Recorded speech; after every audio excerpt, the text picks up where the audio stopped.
At Citi Field in New York, the New York Mets play the St. Louis Cardinals. Friday Night Baseball on SNY is brought to you by Time Warner Cable. The world champion Cardinals are here for their only time this season, and that means the return to Citi Field of Carlos Beltran, maybe the greatest outfielder ever to play for the Mets, and he arrives at Citi Field in the red of the Cardinals, and ironically enough, his first game of the year in center field will occur tonight, making reacquaintance with his old teammates and getting ready to face his old ball club. Carlos Beltran makes his return to New York tonight. And a pleasant good evening, everybody, and welcome to Citi Field. I'm Gary Cohen. Keith Hernandez and Ron Darling will join me in just a moment as the Mets and Cardinals open up a four-game series. Carlos Beltran has had a terrific year for the St. Louis Cardinals. He comes back to Citi Field to play against the Mets for the first time since they traded him to San Francisco last summer. Beltran had a 6.5-year tenure with the Mets, which was marked by some great moments. Walk-off home runs like this one against the Phillies. Some spectacular defense, a Gold Glover in the outfield. Maybe one of the greatest players we've ever seen by a Met going up the hill in Houston. Carlos Beltran hit 149 home runs as a Met, including 41 to tie a club record in a great season in 2006. But there were also other kinds of moments for Beltran. He had to be pushed into a curtain call. He took that infamous call third strike from Adam Wainwright to end the 2006 LCS. And then there were the injuries, particularly the knee problem that derailed the last 3 years of Beltran's career. But he finished with a flourish, played very well for the Mets last year before they traded him to the Giants for Zach Wheeler. And so now Beltran comes back to New York for the first time to play against the Mets since the trade.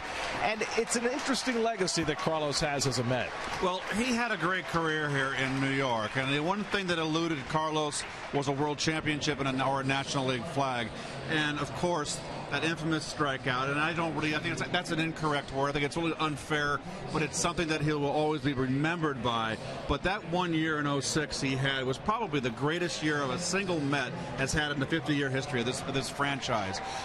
He's healthy this year. He's having a great year. It's a resurgence for him. He's a good guy. Good things happen to good people. He's leading the league in home runs. He's just having a Carlos Beltran season. And, of course, because of that strikeout, he'll always be tied to Wainwright, who's now his St. Louis teammate, and interestingly enough, it's Wainwright who will take the mound for the Cardinals tonight. You know, it's really been difficult for Wainwright 2 seasons ago. Probably could have been the Cy Young Award winner in the National League, but of course had surgery, missed a year, and has come back. And the early start to 2012 has been really difficult. But like Santana, who had a shutout against the Padres, so did Wainwright. And Wainwright's been unbelievable since then. Santana's been unbelievable all season long. Terry Collins talking about Santana. He said he's better than he ever thought he could be. He is healthy. He's throwing great. His strikeouts are up. Mets look for another great start by Johan. And coming off that complete game shutout, he'll get an extra day of rest going to the mound tonight. Mets and Cardinals opening up the four-game weekend series at Citi Field.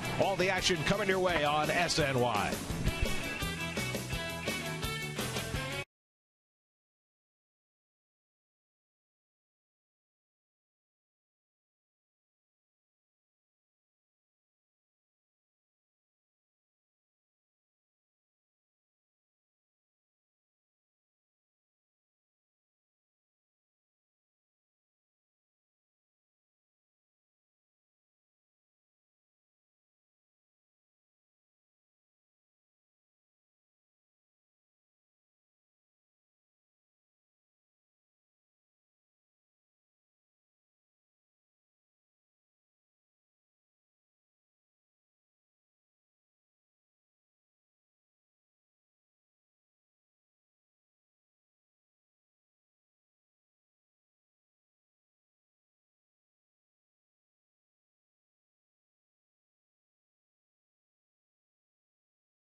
is brought to you by Time Warner Cable. Enjoy all the things you love better. TV, internet, and home phone from Time Warner Cable. By Budweiser. By AT&T, rethink possible. By Tops.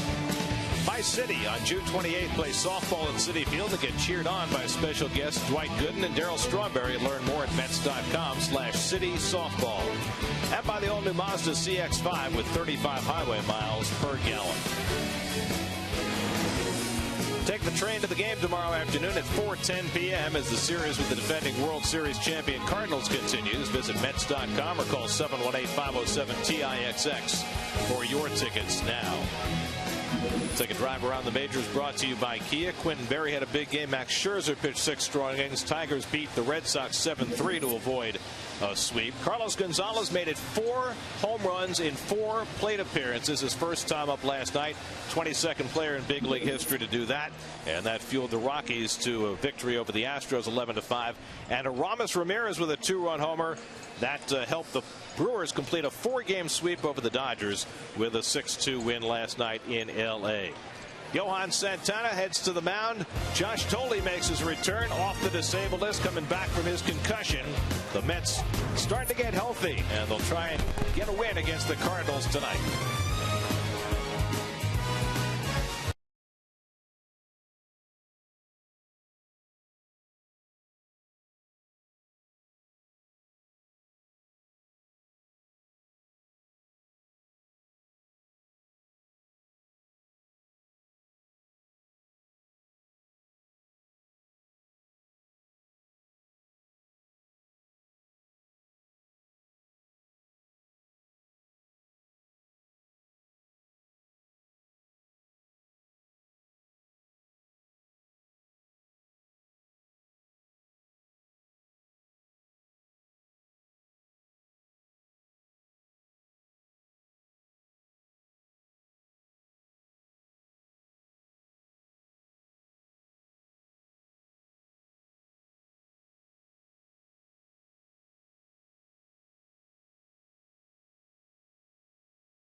Brought to you by Brooklyn Burger, the premium steakhouse burger and the official burger of the New York Mets. Be sure to visit Keith's Grill at Citi Field, located on the field level behind section 132 and the promenade level behind home plate, to enjoy Keith Hernandez's favorite Brooklyn burgers. Get your forest green jacket though there. Tally ho! You notice the mustard dripping? Yeah, get you some napkins. It's your fourth starting lineup for the St. Louis Cardinals. Rafael Furcal having a resurgent season. Beltran and Holiday. Craig just back from the DL. This is the best offensive team, bar none, in the National League. They've had some pitching problems, but the Cardinals 3 games over 500 because of their offense. Santana encouraging the young man who just threw out the first pitch, said that was a strike. Well, he's thrown a lot of strikes. His last start, that shutout, 9 pitches in 5 of the 9 innings. He kept that pitch count down and had a complete game shutout.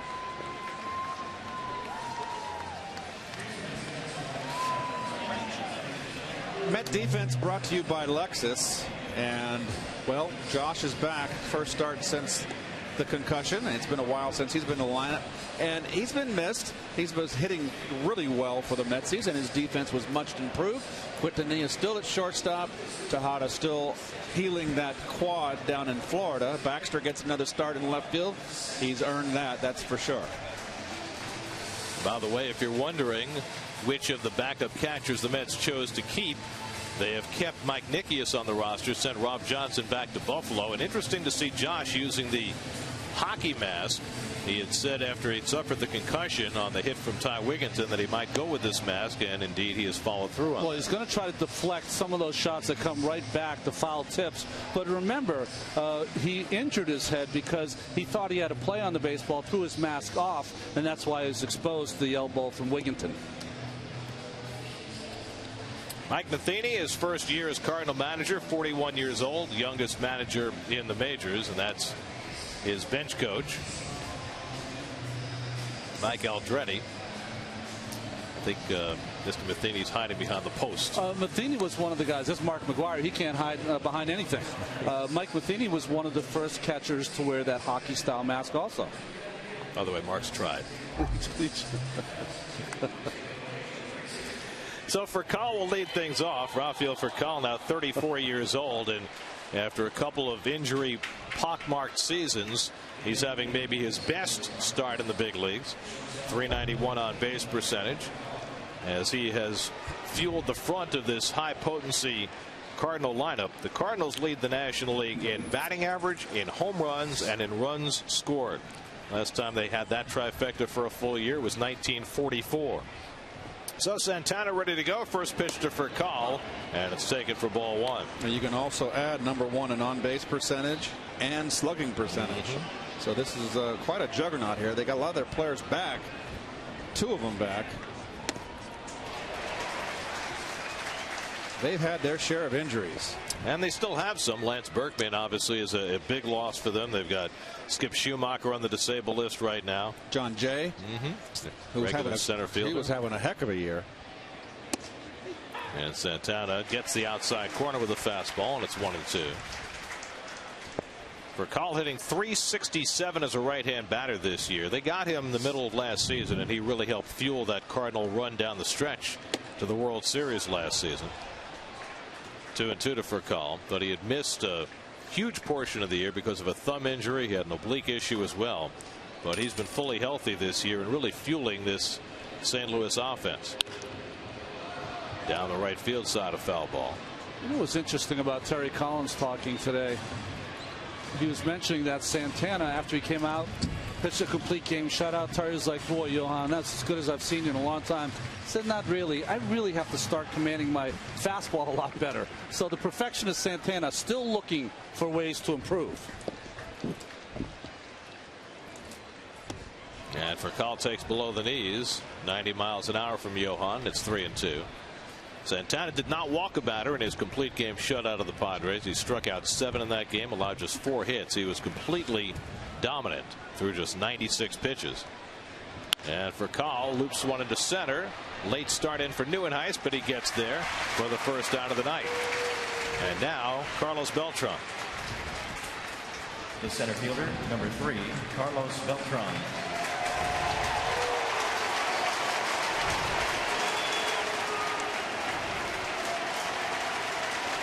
Very interesting to contrast the mostly positive reaction to Beltran with the decidedly mixed reaction that met the return of Jose Reyes when he came in with the Marlins.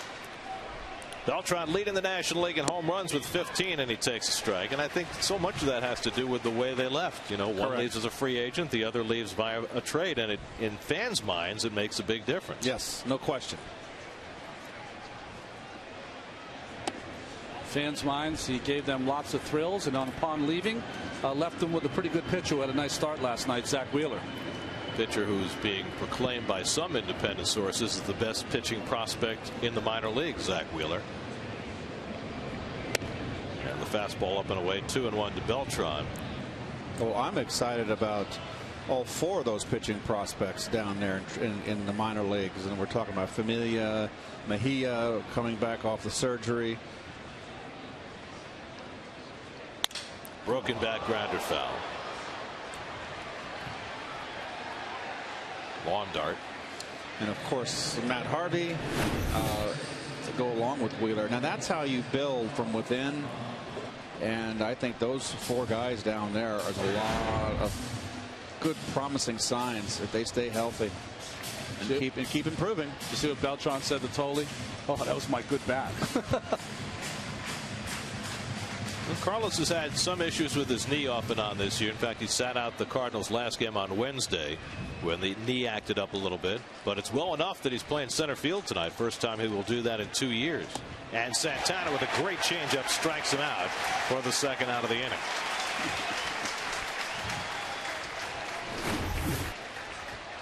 Jams him running with a fastball and then comes back with a change. Yeah, and the changeup, interestingly enough, Tolley with the inside target and just threw that down and in to Beltran, who to me is a high ball hitter from the right side.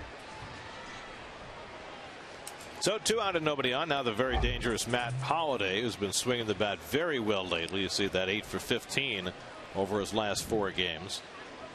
When this Cardinal lineup is fully available and healthy, it is a lineup that has no soft spots in it. It's a little different right now down at the bottom of the batting order, but just getting through the first 6 in this Cardinal lineup is quite a task.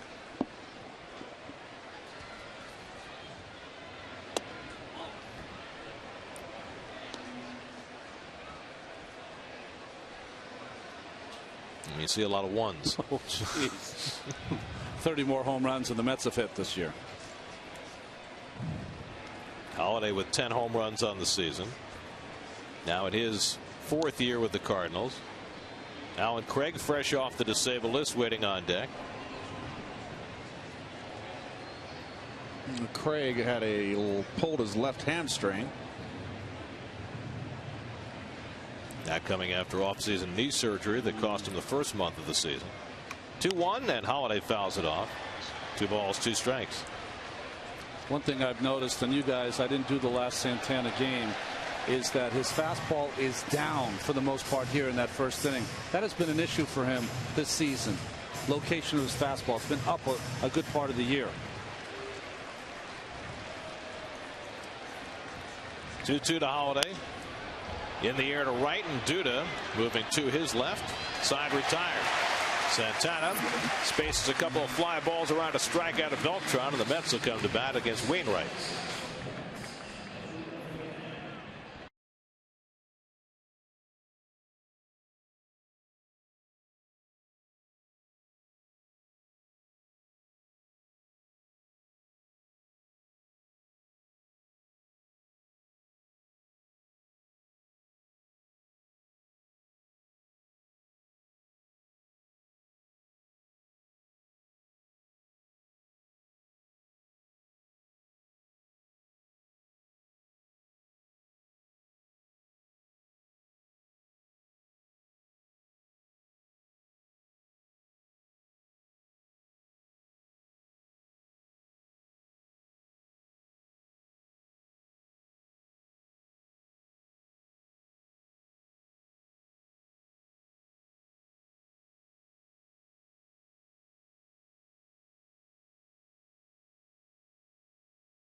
Matoli back in. The Mets have 8, count them 8 left-handed bats tonight against 30-year-old Adam Wainwright. First man up, Mike Baxter, and he takes a strike. Well, interesting. Wainwright started Baxter with the first pitch cutter. You can see so far his starts uneven until the last few, and 70-40 on his career. 2 starts back. He threw a shutout against the Padres. Then his last outing allowed just 1 run in 6 innings against the Phillies. So Wainwright appears to be all the way back. You saw the velocity at 88 right there in that fastball. It said his velocity is down this year, but again, he had the surgery last year. You know, his velocity is down, but they've been trying to work with him to use his fastball more. He felt like his velocity is down, so he's really just using his secondary pitches, but has gone to the fastball more the last couple of starts. And Baxter takes the fastball up and in. Wainwright, the year before his surgery, averaged about 91 on his fastball. He's a little below 90 this year. But really, with the cutter and the curveball, it's really not that huge an issue for him. And there's that curveball, devastating as always. Wainwright strikes out Baxter. Molino makes the toss to complete the putout, and that's the first out. Well, I tell you what, when you have a good curveball like that, you're going to win. And he has 70 wins and 40 losses in his major league career. Here's Kirk Neuenhuis with 1 out. An interesting note about Carpenter, of course, is on the disabled list this year, Chris, his battery mate. And Wainwright, last year, Carpenter was 0-4 in April. And Wainwright, of course, was on the disabled list, so there was no wins from the big 2. This year, Wainwright starts out 0-3 in April, and there's no Chris Carpenter. But unlike last year, the Cardinals got off to a great start this season, even without any wins from their top 2 starters. May was a bit more of a problem for the Cardinals. They went just 13-16. Up and into Neuenhuis, 2-1. I think a lot of the injuries kind of hampered their May. And like the Mets, their bullpen has been a big problem. 2-1 to Neuenhuis with David Wright on deck. The wind really gusting out of the east now. Threw that fastball by him, and it's 2-2. He's got his fastball upstairs, RJ. Well, that's where you're going to go if you're pitching Kirk Neuenhuis. Upstairs with the fastball, bounce the breaking ball. He pounded Baxter upstairs, too. And the curveball got him. So back-to-back strikeouts for Wainwright. Both put away curveballs, and they're 2 out and nobody on. And the Cardinal Coors Light defense. There's the 3-time Gold Glover out there. His first start in 2 years, I guess, for Mr. Beltran. The first one this year for sure. Necessitated by first the injury to John Jay, and most recently the injury to Skip Schumacher, who was really the other available center fielder for the Cardinals. So here's David Wright with 2 out and nobody on. David just 2 for his last 23, but both those hits have been RBI hits. Smacks one right at the second baseman. Tyler Green can't make the play initially, but recovers to throw out right and get Wainwright through the opening inning. So the Mets are on 1-2-3. On to the second. No score.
Alan Craig leading off in the second inning. Craig, as we mentioned, just back from the disabled list, had a hamstring injury. No rehab games for him. He'll just jump right back in. But Craig's one of those guys, you can wake him up at 3 o'clock in the morning, you can probably get 3 hits.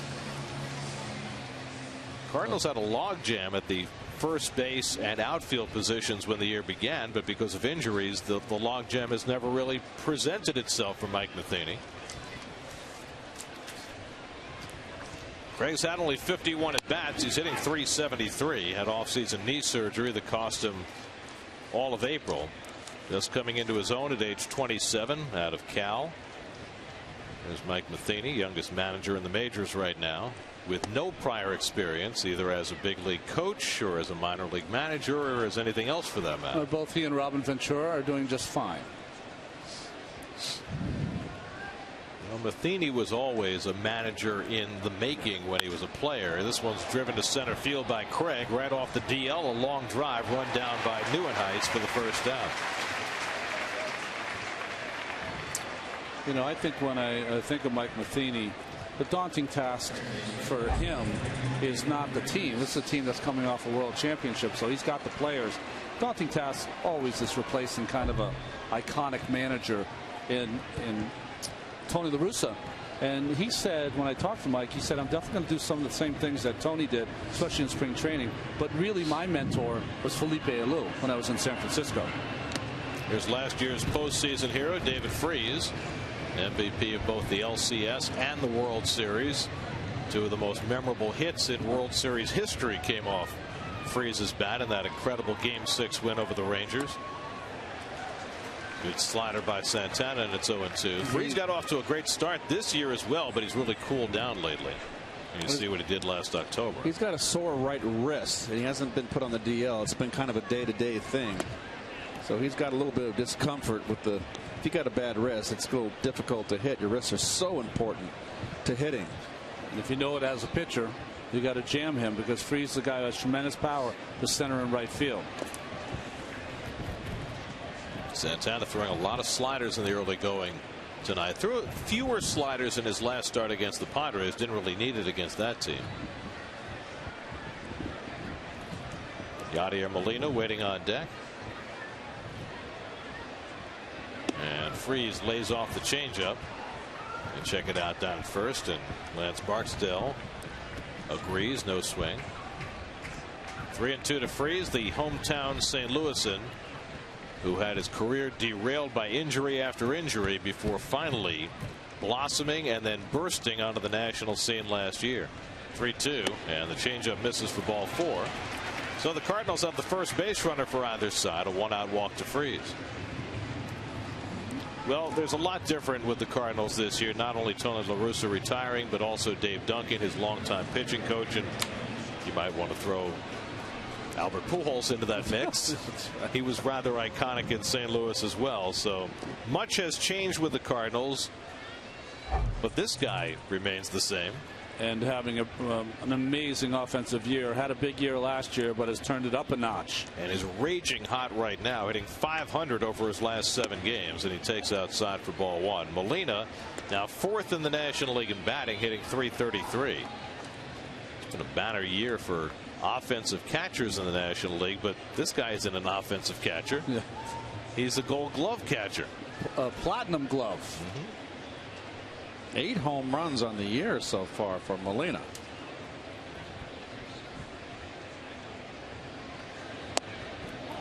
And Santana didn't get that call. 2-0. There are your batting leaders in the National League right now, and 2 catchers amongst the top 5. Wow. Don't see that very often. It's interesting that Molina with 8 home runs last year was a career high of only 14. So he is really off to a terrific start. Now Santana behind him, 2-0. And Yadier takes it down, 3-0. I read something today that I couldn't believe. I was looking at some of Molina's numbers. Of course, he hit the deciding home run in Game 7 against the Mets in '06. Do you know that Yadier's never had a regular season home run against the Mets? 135 at bats.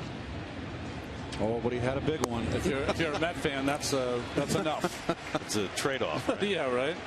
Back-to-back walks issued by Santana. That's been a rarity this year.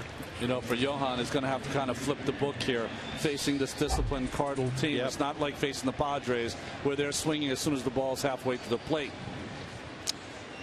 Matt Adams, the big first baseman, comes up. There's your umpiring team. Gary Cedarstrom, the crew chief, has the plate tonight. Lance Barksdale, Fieldon Colbert, Adrian Johnson rounding out the crew. Matt Adams, who provides an imposing presence at the plate, just 23 years old. They called him up about 10 days ago with all the injuries they've had, and he's taken over at first base, and he takes a strike. He's the only left-handed bat in the Cardinal lineup tonight.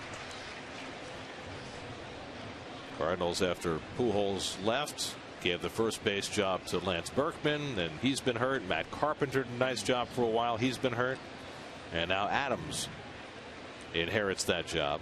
Big shift. But they say this guy looks a little pudgy and a little soft, but he's got a very short swing, and he's been called up and really hit. You could tell he's a big, strong kid. Yeah, I'm not going to make any comments. You look like you twist your head off.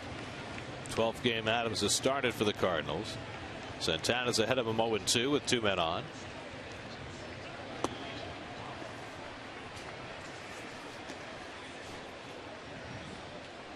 Freese is at second, Molina at first. They both walked. Santana hasn't walked more than 3 batters in a game all year.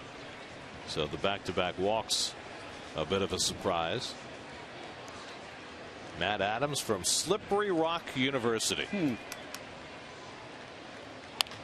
What a rarity it is for a player from Slippery Rock to get to the big leagues.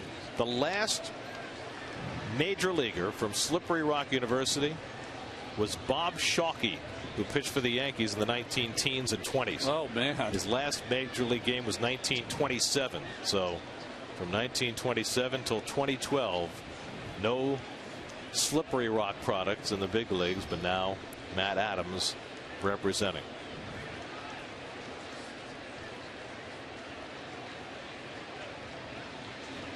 And Santana gets it with a changeup. Second strikeout for Johan in the second out of the inning. Interesting, the older players worked out 2 walks for the more veteran players, and here the younger player, Keith, goes down. Well, Santana's always going to have his way with young hitters that are looking for a fastball.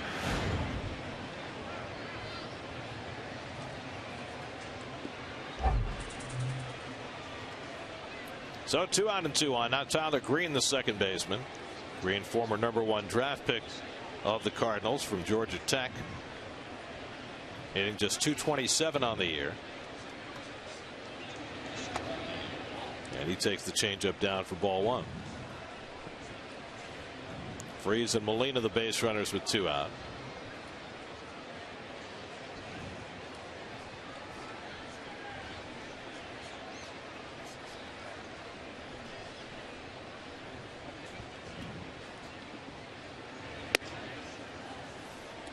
And Santana, for the 3rd time in this inning, is behind in the count 2-0. So Johan throwing a lot of pitches here in the second. As Ronnie noted earlier, his last 5 innings against San Diego in that shutout, each of those 5 innings he threw only 9 pitches. That's hard to do. And Green takes a strike, 2-1. Johan is back pitching with an extra day of rest in this start. He had 4 straight starts in which he went on regular rest because the Mets played 20 days without a day off.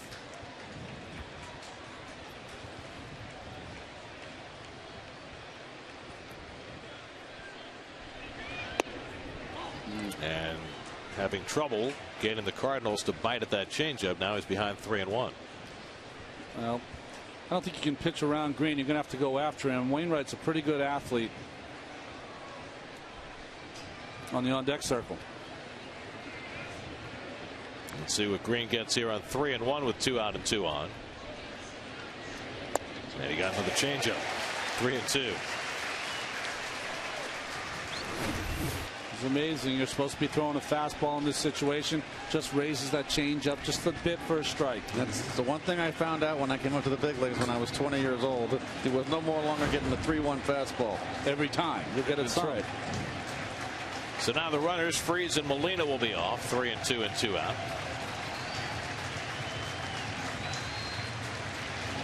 And Green takes strike 3 call. Fastball in the inside corner. So Santana, after back-to-back walks, puts up back-to-back strikeouts. Lucas Duda to lead off the bottom of the second. No score.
You can listen to every Mets game on Sports Radio 66 WFAN. 4 o'clock start tomorrow afternoon. We'll be on Pix 11. ESPN takes the reins Sunday night. Then we're back with you on SNY Monday afternoon for the finale of this homestand. Then the Mets go to D.C., the Bronx, and St. Petersburg. Tough schedule coming up. Right in the middle of it. Last we saw Lucas Duda, he was homering in his final 2 at-bats on Wednesday night against the Phillies. His second career multiple home run game and his first 2 ever big league home runs against left-handed pitching. Lucas now has 7 for the year to lead the team, and he floats that one toward the middle of the diamond for Call on the run to grab it for the out. He came out of nowhere. Well, for Carl's healthy this year. He's had health issues the last several 3-4 years. Toughest part of that play was getting Field and Colbreth out of the way. Passing route, linebacker goes away from the football. There you go. That's where the umpire stands in football too. That's right. Right behind the middle linebacker. Get bowled over by the pulling guard. Here's Daniel Murphy riding a 5-game hitting streak, back over 300 on the year, and he rips one foul.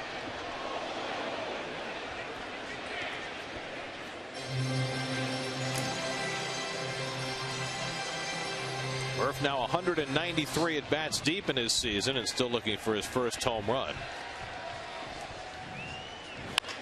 And a slow ground ball for Green to handle, and there are 2 out. So 2 up and 2 quickly disposed of by Adam Wainwright, he of the outstanding curveball. Well, what he does is that he has that finger off the ball, the middle finger on, but it's the thumb that is cupped underneath the baseball that really makes the difference. He holds it with the seams now, guys. If you're home trying to work on your curveball with the seams, use that middle finger, keeps this finger off. But even more importantly, the horseshoe, you cup your thumb like that so you can pull down with the middle finger and jam it with your thumb. Pull and push. Best curveball you can ever have. Thank gosh Not too many guys know that. Ike Davis takes a strike. Well, clearly, everybody does know that if you're a pitcher. So why is his better than most? Well, he has extremely big hands. If you watch, he really can grip the baseball kind of loosely in his fingers. It doesn't compromise his hand to be on it. So it's a natural thing. And then the other thing is that he's just so darn strong. He's 6'5", 235, 240. Just a very strong individual that can really get as much revolutions as you can. That's the key. How many times can you get that ball turning as quickly as you can? Those are the great curveballs. Precisely. And there's the curve to Ike Davis for a strike, 1-2. Notice how Ike's getting curveballs. Everybody else, he's pounded pretty much fastballs in, establishing fastball. And there's the grip again, RJ. And he has a kind of a shorter stride for a big guy, so that gets his hand on top quickly and gets that downward movement. And Gary, every great curveballer I ever faced, Blyleven, Don Sutton, Carlton, they had the extraordinary spin on the ball. You could see it as a hitter at the plate. Sometimes it even whistled. It was that quick. 2-2 to Ike, and he fouls it off. Doc Gooden in that category too. Doc was different. Doc just manipulated the ball with his fingers in such a way that he just pulled down on it, and it would start at 6'4", 6'5", and it would just go straight down from the mound. He had a very unusual curveball. Doc held it 4 seams. Only person I've ever met to hold a curveball 4 seams. 2-2 to Davis. And that curveball misses down, and Ike able to wait it out to a 3-2 count. This is a good at bat. I mean, curveballs that we've seen as soon as they're halfway to the plate, Ike swings at. Now gets himself in a better hitting count. Well, at this point, the way he's been pitched this year, he's got to be saying to himself, "This is the adjustment I need to make." 3-2 hook. Oh, and the emergency hack keeps him alive. Ouch. Well, that's because, watch, he's expended already. He's out in front, nothing left but arms. And that's just, oh boy. That's one you want to edit out of the highlight films. Cut her in right here. And he walked him, and the Mets have their first base runner of the night. So Wainwright, who like Santana, walks very few, 2.6 per 9 innings. He issues his first free pass, and here's Josh Thole for his first at bat.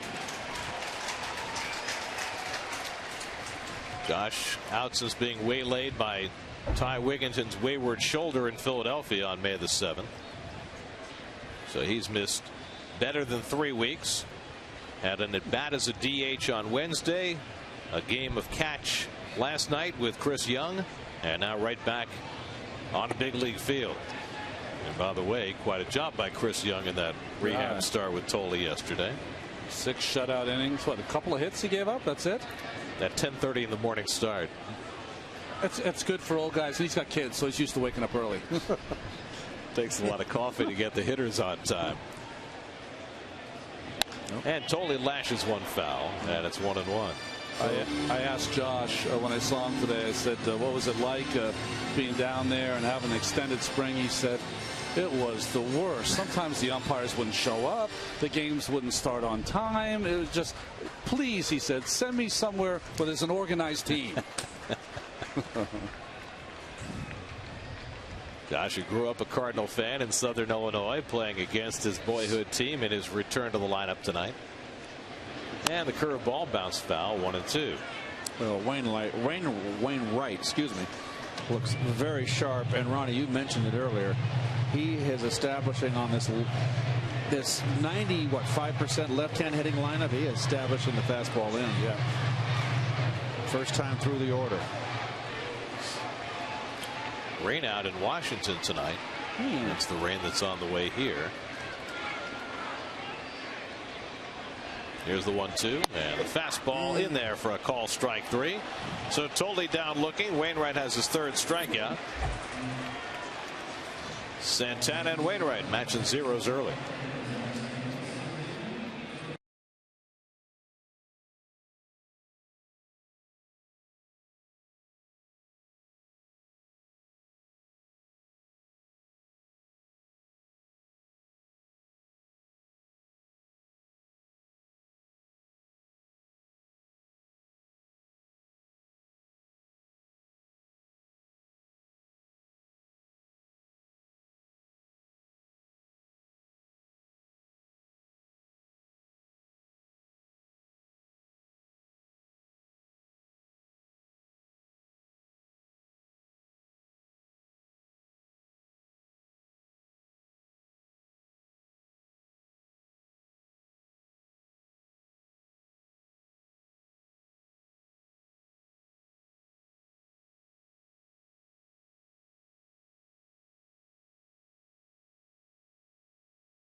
SNY is brought to you by Pepsi Max. Go to MLB.com/Pepsi Max to vote for your favorite legends for the chance to play ball with some of baseball's greats.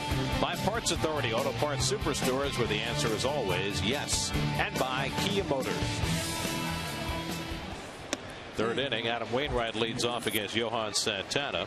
Wainwright just 1 for 22 at the plate this year, but a lifetime .211 hitter with 5 home runs. He can swing the bat. Yeah, 16 doubles too, so he's got some pop.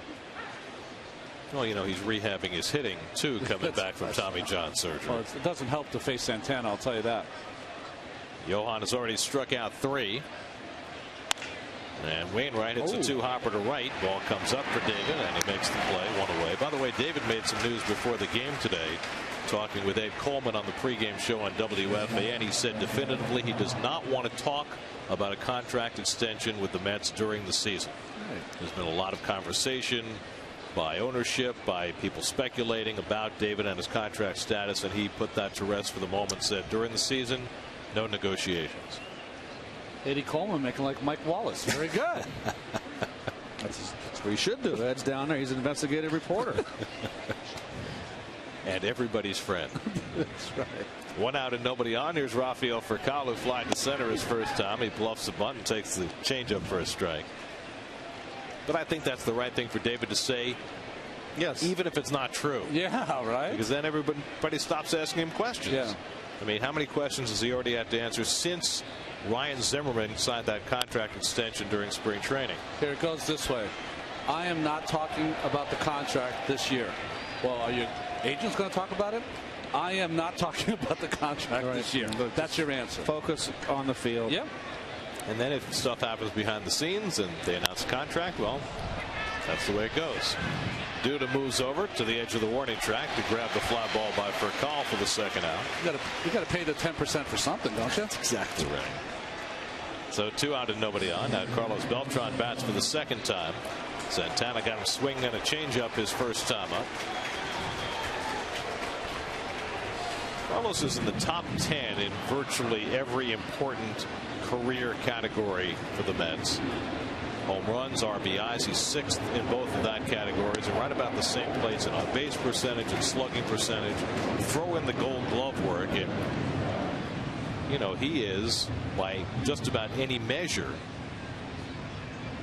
one of the greatest players the Mets have ever had. Right. He's by far the best center fielder that they've ever had. You see some of the all-time ranks.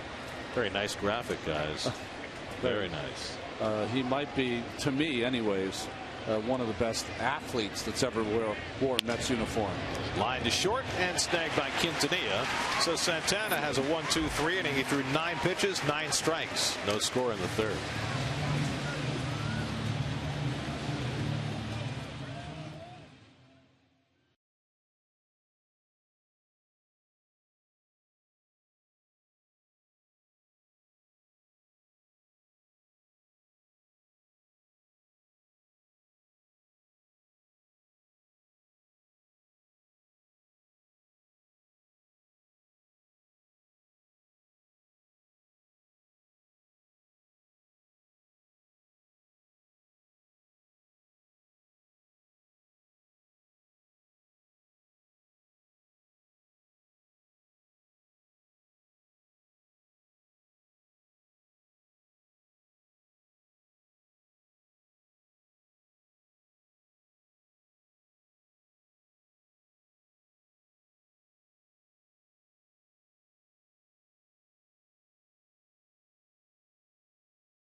Devils continue their push in the Stanley Cup Finals. Plus, recaps and previews of all the Mets and Yankees matchups on Daily News Live, Wheelhouse, and Loudmouths, all part of the New York Sports Local, weekdays starting at 5, only on SNY. Omar Quintanilla leads off the home third inning against Adam Wainwright. Quintanilla's third game as a Met, with 3 for 4 in his first game on Tuesday, 0 for 4 on Wednesday. And now back for another go-round. Ruben Tejada was here today, running in the outfield before the game. He's grounded for Adams to handle one away. The plan is for Ruben to run the bases tomorrow, and if that goes well, he should be ready to start a rehab stint. Meanwhile, Jason Bay may be even closer to coming back. Jason's going to DH this weekend down in St. Lucie. Maybe play a game or two in the outfield early next week if that goes well, and could be back with the Mets by the middle of next week, or by the latest the Yankees series next weekend. Spend a whole half inning on the health report every day, couldn't we? Well, the good news is that things appear to be looking up for the Mets as far as getting some of their injured players back, with Tolle back today and those other 2 on the horizon. Mets also made a couple of bullpen moves, bringing in young Elvin Ramirez to join the bullpen tonight, as Santana goes down on the curveball, and Molina will make the toss for the second out.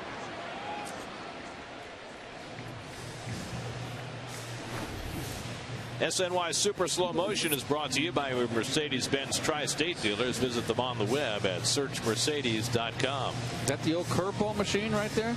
That's old Jugsy with the 2 wheels. Never seen the wheel where you could actually see it spinning. That's outstanding. That machine cost me 26 stitches below my eye. I was in college. They had a Jugsy machine, and sometimes it comes out like a knuckleball. Yes. And I used to wear glasses then, right into the glasses, into the cheekbone, 26 stitches later.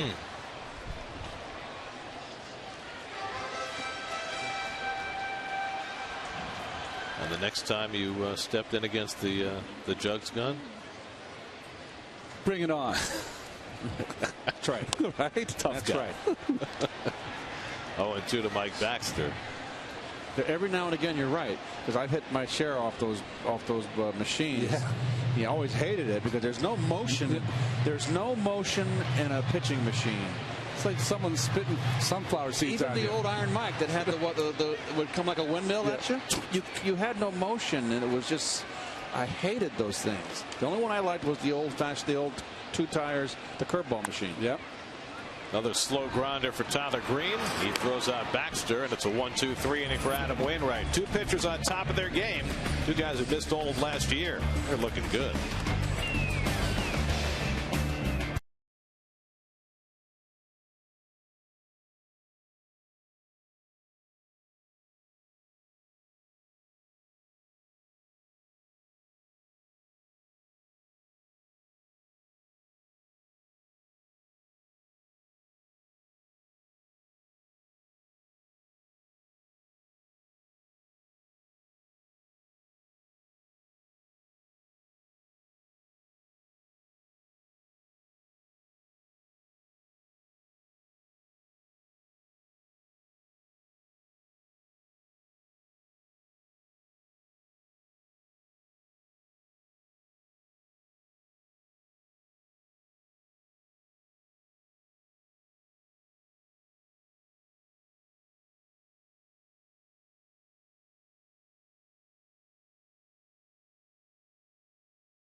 Let's look at our AT&T trivia question for today. His next stolen base, Carlos Beltran will become the 8th member of the 300-300 club. How many of the other 7 can you name? Nice. That's a good one.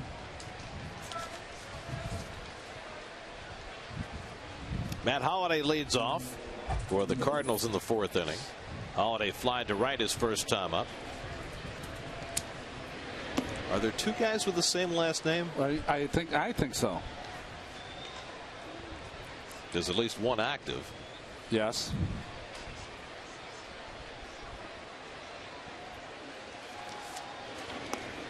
And now Santana falls behind Holliday 2-0. Alan Craig and David Freese to follow. The wind has been whipping tonight. Weather has cooled down. Some storms may arrive later this evening. You getting royalties off that shirt? Oh. My youngest daughter has that shirt. She does? Yeah, Mary. She likes to get even with me when she wears that shirt. She doesn't say you're her houseboy. Here's the 3-0, and Holliday takes a strike. Santana had an easy inning in the 3rd. 1-2-3, just 9 pitches after a rough 2nd in which he walked a pair and had to wriggle out of trouble.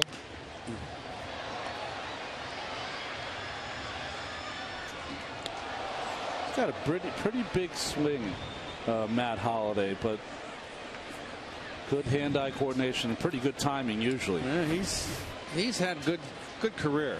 Big leg kick. Very good career. And just missed, ball 4. Santana walks his 3rd of the night. So the leadoff man on for the first time for the Cardinals with Alan Craig coming up. Craig flied to pretty deep center field his first time up. The biggest problem the Cardinals have had with Craig over the years is figuring out where to play him. Yeah. He was a 3rd baseman in college at Cal, and well, the same time they were trying Schumacher at second base, they tried to move him over there, but he's a little a big bodied, as they say, for that position. He profiles more as a corner guy anyway. Yeah. I mean, if you could get his kind of offense at second base, that would be spectacular, but it doesn't happen often that way. Very crouched at the waist. Craig is wearing Curt Flood's number, I believe. I don't think you can play him in center. No, not like Curt anyway.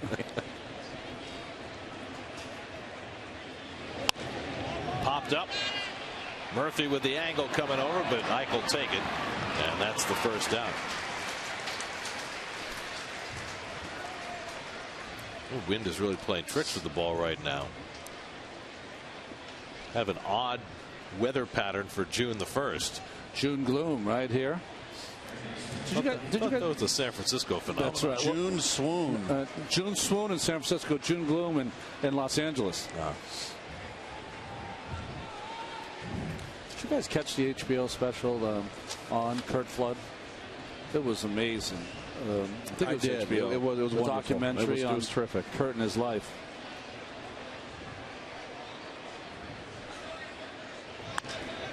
David Freese hits it to center field, playable for Neuenhuis, and that's the second out. Well, every modern Major League Baseball player should pay homage to Curt Flood, because if it weren't for Curt and his great courage at challenging the powers that be and the reserve clause back in the 60s, none of the riches that have come to players over the last 40 years would have happened. Well, he was traded to Philadelphia Phillies, who were the doormats of the National League for so long, and by the Cardinals, and he refused to go and challenge the system. And the two pitchers that held out, Andy Messersmith and Dave McNally, they held out, and that also was took a lot of guts. Well, what they did is they played basically without a contract, because at that time teams had the option on your contract for every following season. So they said, okay, we'll play out our option, then we should become free agents after that year. And the arbitrator ruled in their favor, and that set the whole free agent system in motion. But without Flood, there's no Messersmith and McNally. Correct. But 3 very courageous men, and just think about the attitude of the owners towards those three guys. I mean, talk about getting blackballed. Those guys were. It just took a lot of guts. Well, it basically ended Flood's career. Oh. And had a tremendous impact on his life as well. Yes. Molina walked his first time up. But I don't know, I've never been in a union meeting. You guys have. Yeah. But I would think that every Major League Baseball Players Association union meeting should begin with a tribute to Curt Flood. You're right. Well, I was a Cardinal player rep, and as a Cardinal player rep, and Lou was still playing. Lou always said go in there and get some kind of help for Curt because he was really destitute. And he wouldn't accept any. I remember Marvin Miller telling me, this will end the inning right here. This pop-up, Marvin Miller real quickly just said, he won't accept anything from us. We've offered, he won't take it. He was a hero, though, without question. Pitcher's battle continues. No score in the fourth. Not a houseboy, just remember.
They're your city probable starters for the remainder of this series. R.A. Dickey, weather permitting, goes tomorrow against Lance Lynn. We'll talk more about that in a moment. John Neese Sunday night against Jake Westbrook, and then Monday afternoon Jeremy Hefner maybe gets another start for the Mets.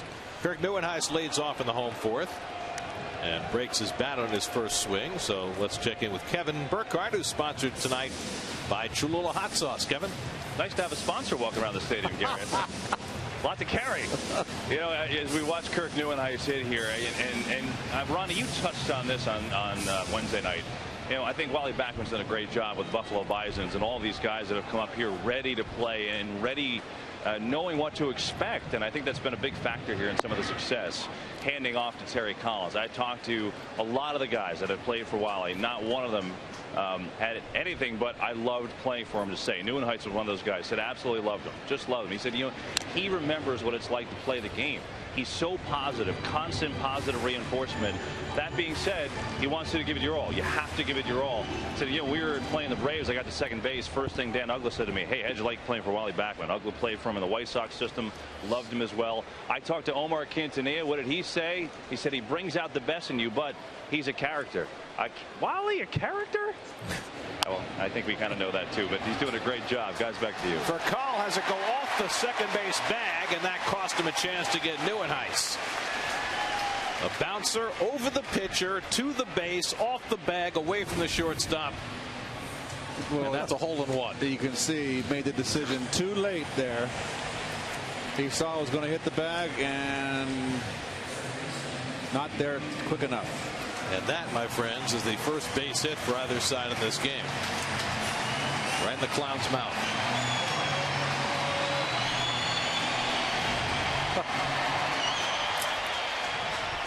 So Neuenhuis aboard to start the fourth. Now David Wright grounded out to second base on the first pitch he saw tonight. First pitch fastball away. Let's see what Wainwright starts him off with. In the air to deep right center. Back goes Beltran to the warning track. At the wall, it's over his head. Neuenhuis racing for third. Beltran recovers. Tim Tuffle will hold Neuenhuis. It's a double for David Wright. Beltran playing center field for the first time in 2 years. Couldn't run it down. Well, he misplayed this ball. He overran it. And he's trying to readjust. That should have been in his hip pocket. How I would never see that with Carlos. Well, I think we talked about it before. The swirling winds are definitely a problem here at Citi Field tonight, and they got Beltran there. It's an unusual wind pattern tonight, no question about it. But, you know, those are 35-year-old legs and not the healthiest of legs out there playing center field. He's pressed into service because of the injuries the Cardinals have had. So a chance for the Mets. Second and third, nobody out for Duda, and he hits one in the air to right. That should get a run home as Craig moves back. Tagging at third, Neuenhuis. Tagging at second is Wright. The wind carries it. Neuenhuis comes home. Wright heads to third. 1-0 New York. Sacrifice fly for Lucas Duda, his 27th run batted in. Jumping on the first pitch. More and more we're seeing that with Lucas. Yes. I like it. Don't let him throw that fastball. A little cutter that left out over the plate. He just got under that. That could have been a 3-run shot. Just missed it. Well, but that wind's really playing a havoc with the baseball when it goes in the air. Now the infield will come in with Wright at third and one out. Daniel Murphy the batter. And the curveball smacked toward the gap in right center field. Craig running over. He won't get there. Wright comes in to score. Murphy takes the turn. He's heading for third. And Murphy slides in with his first triple of the year. 2-0 New York.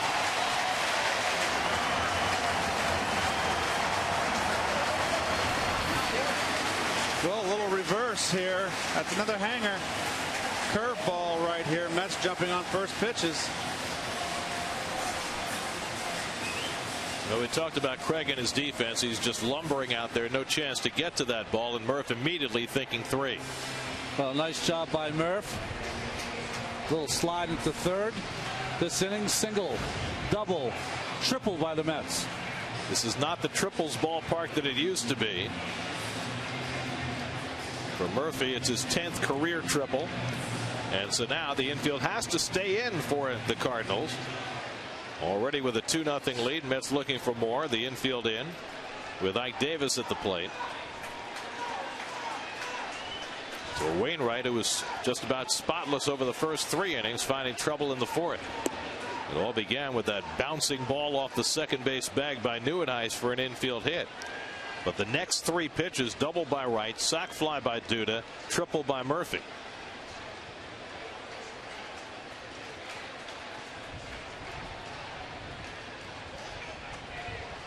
Davis walked his first time up. And Ike fouls it back. And Wainwright, needing a strikeout, gets ahead 0-2.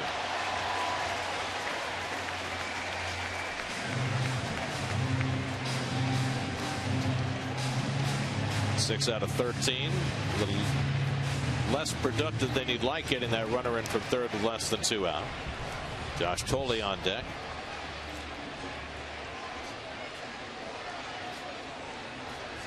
Wainwright has struck out 4 tonight. And a good block by Molina. Nobody does it better. He just surrounds himself around the baseball, and he just leans his body and head over the ball, hovering over it to make sure that it bounces straight into the dirt in front of him. Textbook. 4 straight Gold Gloves. And probably will win it as long as he plays. Now it's 1-2 to Davis. And Wainwright bounces another curve. Confident that Molina will smother it. And he's just doing that on purpose because Ike's been fishing. And don't be surprised if he comes upstairs and up and in, Ronnie, out of the strike zone now. You're right. 2 curveballs in the dirt. Gets the 2-2. Cutter in to try to get surprise Ike inside. Change up. No, back to the cutter. Yeah. And then you can throw a 3-2 curve if Ike takes it. But Davis hits it sharply, surrounded by Green, and holding at third is Murphy. 2 out. Interesting that Murph was not contact stuck there, especially with that ball hit in a spot where Green had to lunge for it. It's a quick decision to make. And it's not far enough away, really. It was just for like 5 feet to his left, to Green's left. Any chance you read that as a line drive off the bat as a third base runner? No, it was a ground ball all the way. All right. It's just it's a matter of how far is it to the left of the second baseman. It's too close. So now the infield back with 2 out, and Tolley skips out of the way. Josh went down looking his first time up, and his first at bat coming off the disabled list. Josh was having a fine offensive season when he went down. Now trying to pick up where he left off.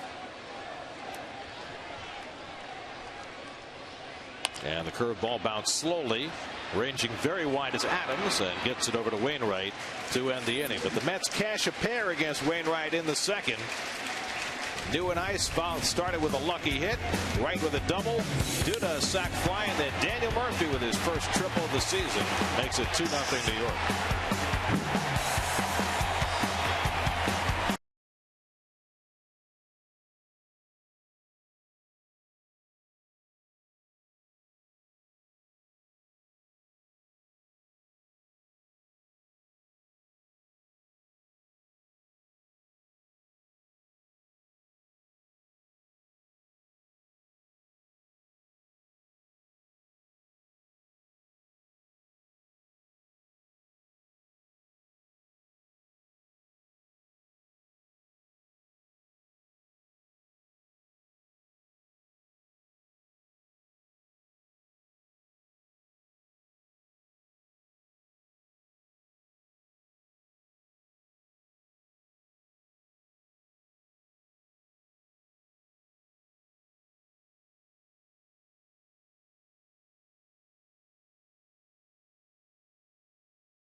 Adams will lead off for the Cardinals in the top of the 5th.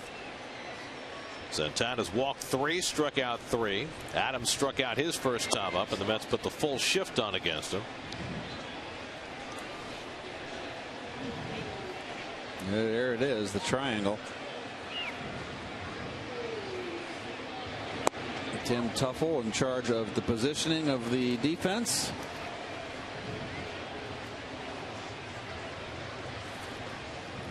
There's Timmy. And Santana, who has had some at-bats tonight in which he's fallen behind 2-0, 3-0, finds himself in that situation again.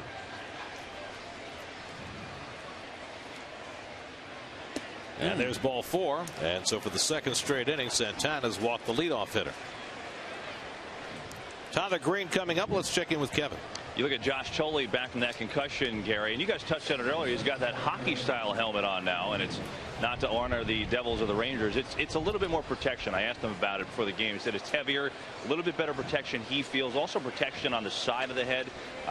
And the good news, well, at least it was a good test. Yesterday, catching that game against Chris Young, took a foul ball right off his forehead, and the mask said he was totally fine. So he felt it was nice to kind of get that test out of the way, guys. It's important to remember with Tolley that the concussion that he suffered 3 weeks ago was not his first. In fact, it was at least his third and maybe his fourth since his pro baseball career began. A lot of these, well, maybe not as many as there used to be, but a lot of these athletes, you see the umpire with his mask, pretty ornate.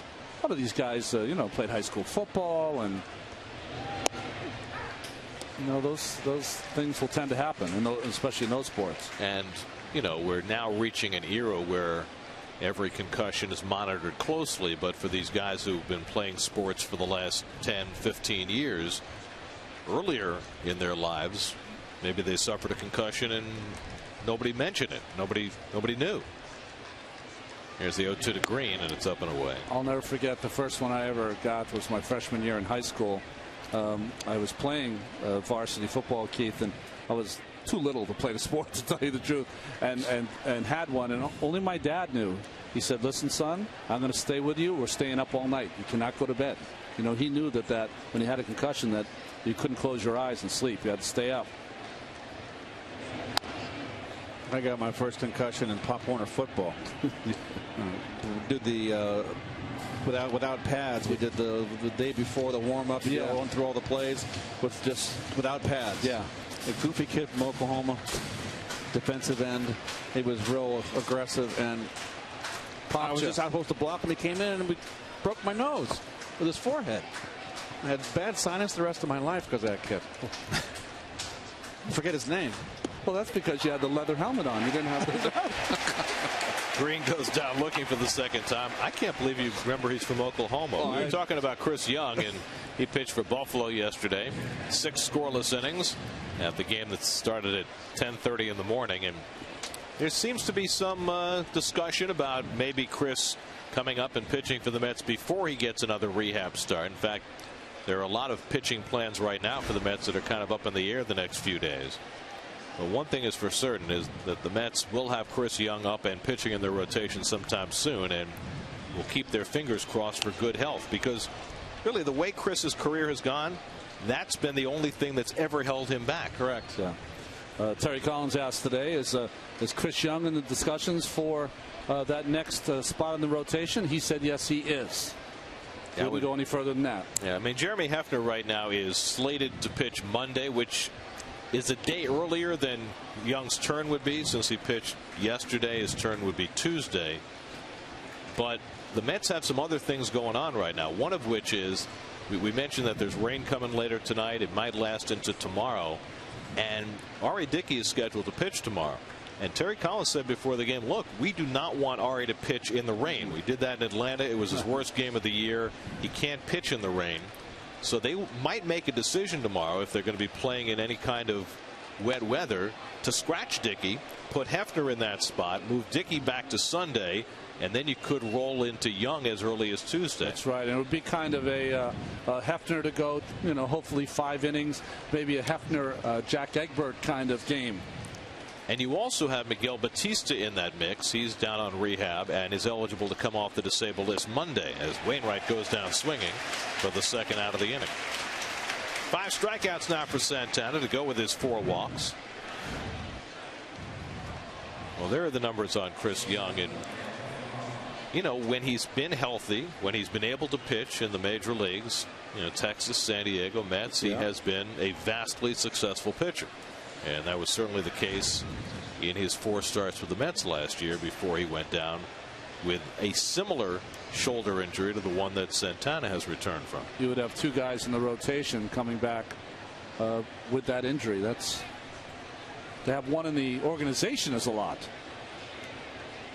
Coincidentally enough, as Rafael Furcal takes ball 1, Mark Pryor, who is probably the other most famous pitcher who suffered that same capsule surgery and has not been able to come back from it, was just promoted to AAA by the Red Sox, trying to complete his comeback. And in fact, Young was working out with Mark Prior this past winter, and they were encouraging each other through their return from capsule surgery.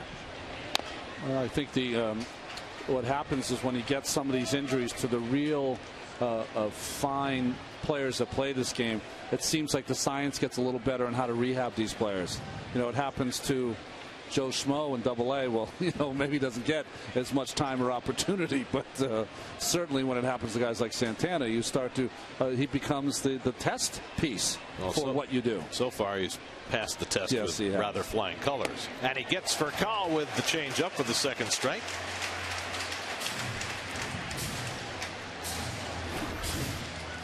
That's a high changeup here.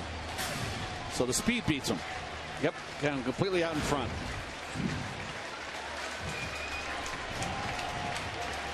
So now it's 1-2 to Furcal.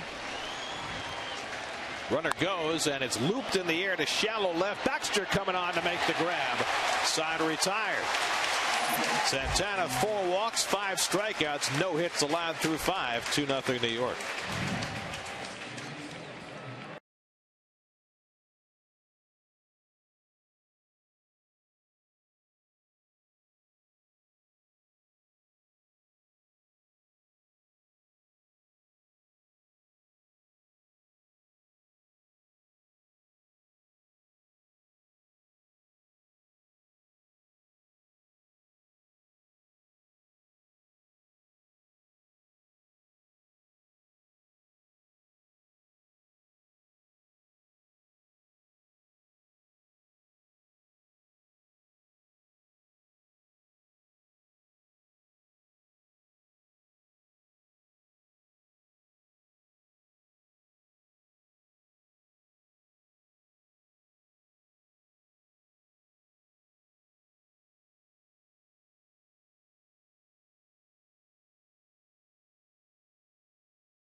SNY City presented the latest recipient of the SNY Play Ball Award, the Garfield Little League, with a $5,000 check to help them pay for proper equipment to keep their kids safe. Now it's your turn.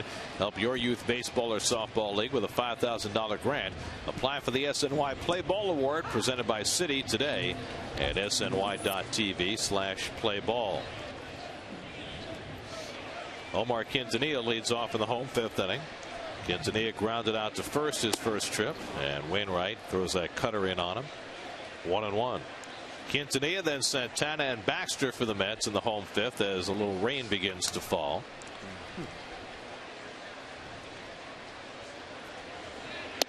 And Quintanilla gets all tied in a knot on another cutter, and it's 1-2.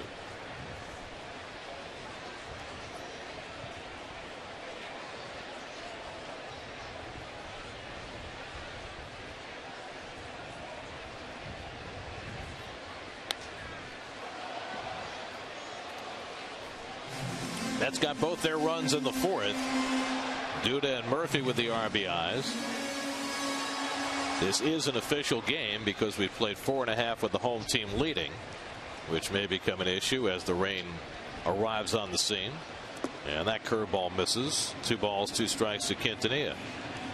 It can't be a rain delay tonight. Jeremy Hefner didn't start. Yeah, right.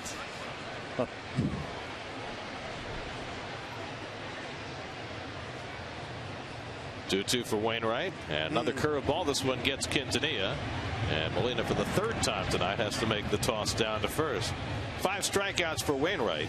1 out and nobody on. Time for the inside pitch on Adam Wainwright, brought to you by the Xerox Business of Baseball. Xerox, ready for real business. And the reason I say he's become a mini Carpenter. Being around Carp has only helped his progress as being a gamer and a leader out there in the mound. We've seen already. First curveball in the National League, up there with the entire major leagues.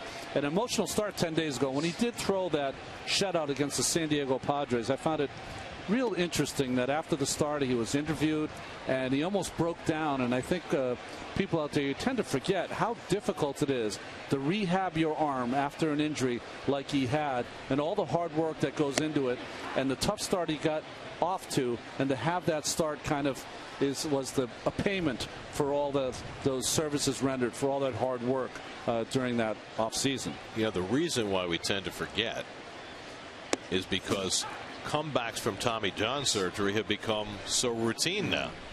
So many pitchers have it, and most of them not only bounce back, but many of them seem to be better than ever a year and a half, 2 years after surgery. You know what goes through the mind of a pitcher when you get injured for the first time, and I know when I had my arm operated on the first time, is your baseball mortality flashes in front of your eyes, and you know, boy, I might not be able to play again. 2-2. Santana fouls it off. You know, am I going to be the same pitcher I was before? If you're an everyday player, am I going to have the same speed? Well, it's a great tribute to these two guys facing each other right now, that they've not only come back from a season on the sidelines and surgery, but have come back as good as ever. Rolled out to shortstop, and Furcal throws out Santana. Now, neither one throws as hard as they did in their best days, but for this quality of pitcher, and we've seen this time and time again, that may not matter as much as it might for a run-of-the-mill pitcher. They're just, you know, they're on a different wavelength as far as pitching acumen. They'll get it done somehow, some way. And I think when you lose a little velocity and you've got the great secondary pitch like Wainwright has, it makes you a better pitcher, more intelligent. You're going to locate your fastball better, where before when you threw 3-4 mile an hour faster, you can get away with one. Baxter slugs one out to center, and right there is Beltran waiting for it. So Wainwright has himself a 1-2-3 inning, and we are through 5. Santana back to the mound for the 6th to face Beltran. 2-0 Mets.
many memorable moments for Carlos Beltran as a Met.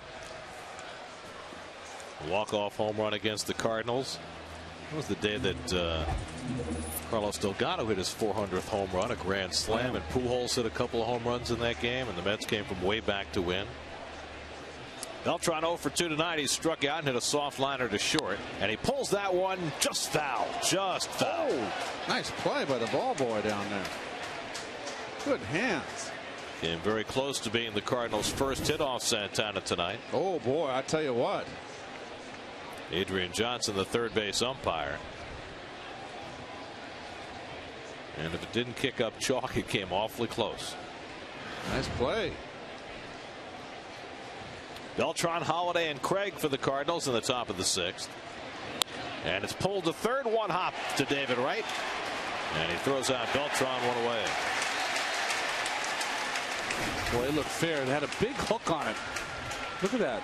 Oh, that's fair. That's fair. Fair ball. Oh, boy. And it did kick up chalk. Wow. Get an eye chart. Well, if things progress as they're going right now, that could be an enormous call historically. Man. Yep. Rain falling. Cardinals, the best offensive team in the National League, any way you want to measure it, and Santana has held them hitless so far. Jose Oquendo is just giving it to third base umpire, giving it to him. Oh, they are really chin to chin now. Why not? He blew the call.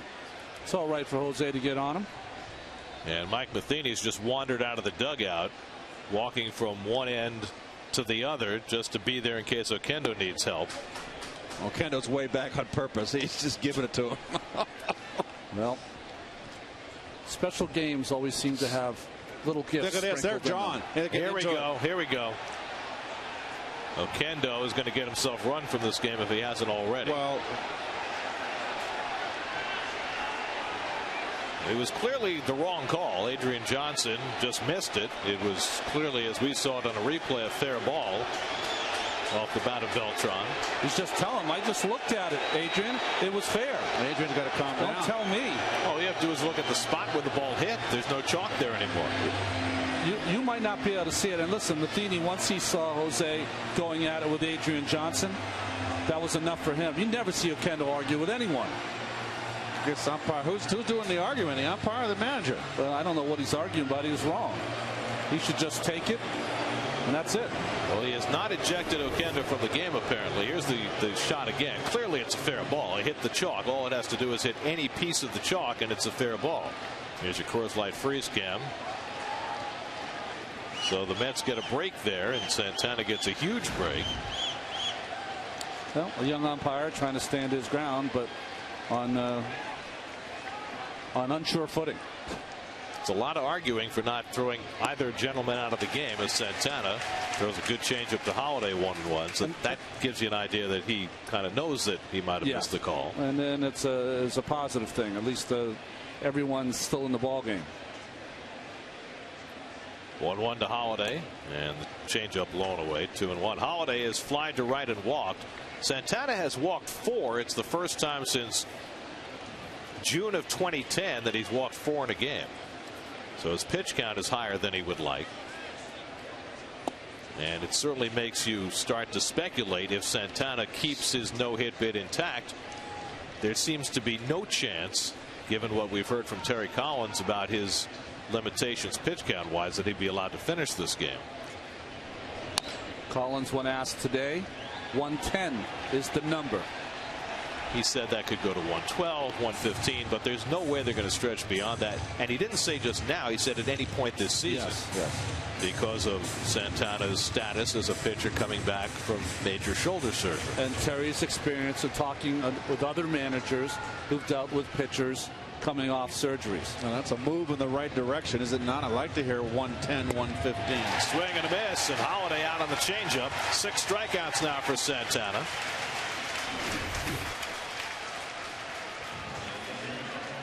Right down the pipe. He swung right under it. He wasn't fooled. He's on it. He just swung under it.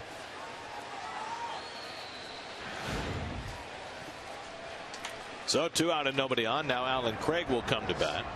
Craig is fly deep to center and popped to first. 0 for 2.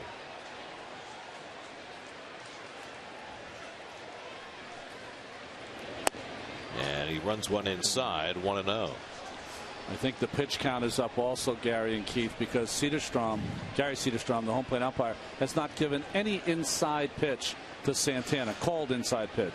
90th pitch of the night here, and it's low and away to Craig, 2-0. David Freese would be next.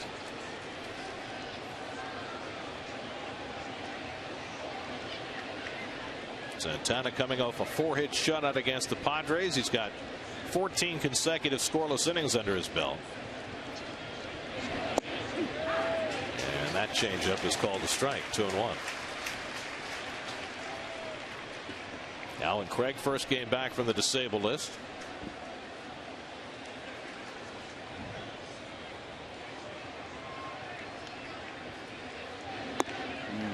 And now Santana behind 3-1. Well, for a guy who is not allowed to hit, he has been behind in the count quite a bit. Postponed in Washington, rain delay in Philly, playing here in the rain as the storm moves up the East Coast. 3-1 from Santana and a pop-up. Davis coming over into foul ground. What's the wind going to do with it? He circles and grabs it. The wind is hellacious right now. Santana even better.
Kirk Neuenhuis leads off the home sixth inning for New York, and he drills one into right center for a base hit. So Neuenhuis has his second hit of the night. Had an infield hit in the fourth that sparked a Mets rally. Mets will try and do the same here in the sixth. First, we'll check in with the studio. Chris Carlin for a Fujifilm game break.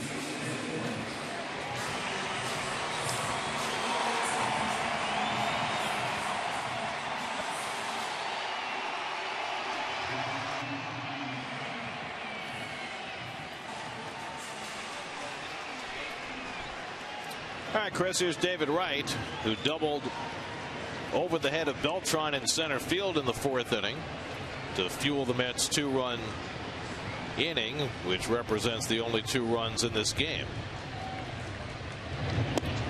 Mentioned earlier, the Mets have 8 left-handed bats in the lineup tonight, and our friend Bob Waterman of Elias points out, only fitting, the only right-handed bat in the lineup is a guy named Wright. Very good. Does Bob ever take a night off? No. No. Smothered by Molina, a ball and a strike. I don't think Bob's missed a Mets game in, I don't know, 30 years. So when we're on the road, does he go over to Yankee Stadium? No, I think he watches us on TV. Yeah, he's like Elias's beautiful mind. He just crunching numbers all day long. I'm liking Bob more and more. The more information I hear about him. You know, he's in the food room. You could say hi. He's kind of like you, Keith. You know, when you're not working, you're following every pitch on television. Lucas Duda on deck. David's double was his 18th of the year, second in the National League behind Joey Votto. And really a ball that Carlos Beltran misplayed, and a lot of swirling winds here. That Beltran overran that fly ball really and went over his head in right center. And the reason we always say that is because very rarely does anything go over his head, because Carlos has always traditionally played a deep center field.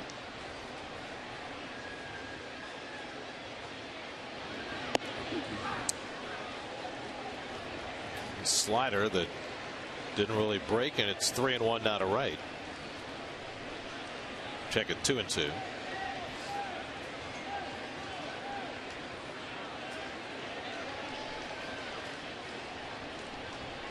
Wainwright working to a much lower pitch count tonight than Santana. And that curveball didn't break much either. 3-2. I think you send Neuenhuis here big time, without a doubt. Well, Wright has not been striking out at nearly the rate that he has in the past, as Santana is left alone in the dugout. Absolutely. Molina, the only X factor in this play. There goes Neuenhuis. David rips one down the left field line, but foul. Adrian Johnson got that call perfect.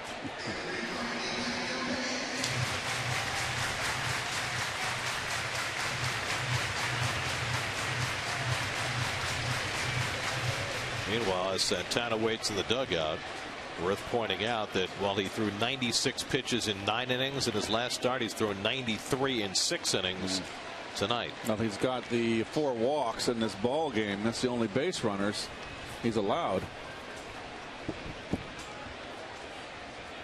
Neuenhuis runs again, and Wright fouls it off.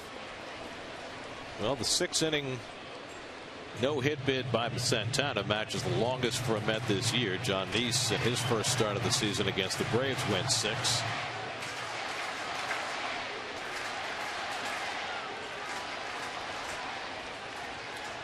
Starting to get very lonely over there where Santana's sitting. He's just rounding into form. Neuenhuis went on the first 2 3-2 pitches. He will again. And time asked for.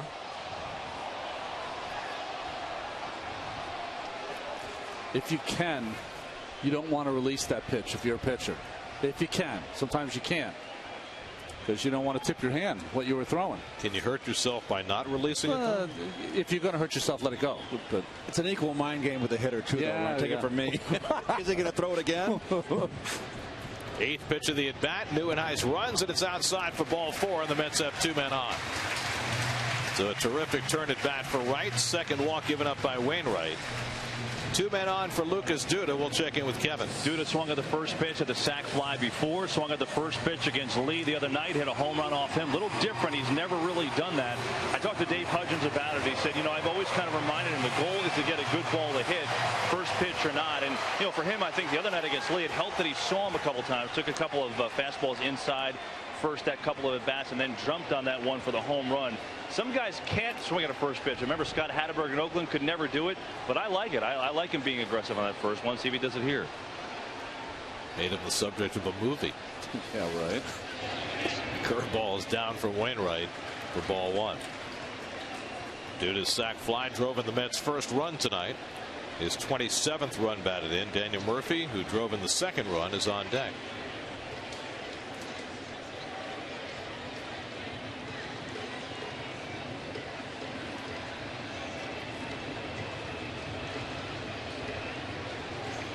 Well, Murph pull on the infield. Duda, excuse me. Oh, ties him up, and he stopped the swing. 2-0. Well, Duda hit those 2 home runs against lefties on Wednesday. This Cardinal pitching staff, though, is almost all right-handed. Their only lefty starter, Jaime Garcia, was scratched because of some elbow tenderness. So the Mets are facing 4 righty starters in this series, and they only have 1 lefty reliever. It's a strike, 2-1. Mark Zepchinski, although they did call up a second lefty today, a rookie named Sam Freeman, and whether Mike Matheny feels comfortable throwing him into the fray remains to be seen. So it should be a more comfortable series from that standpoint for the Mets left-hand hitters.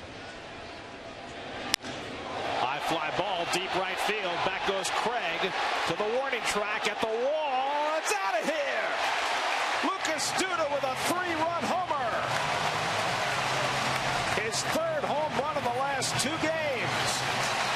And it's 5-0 New York.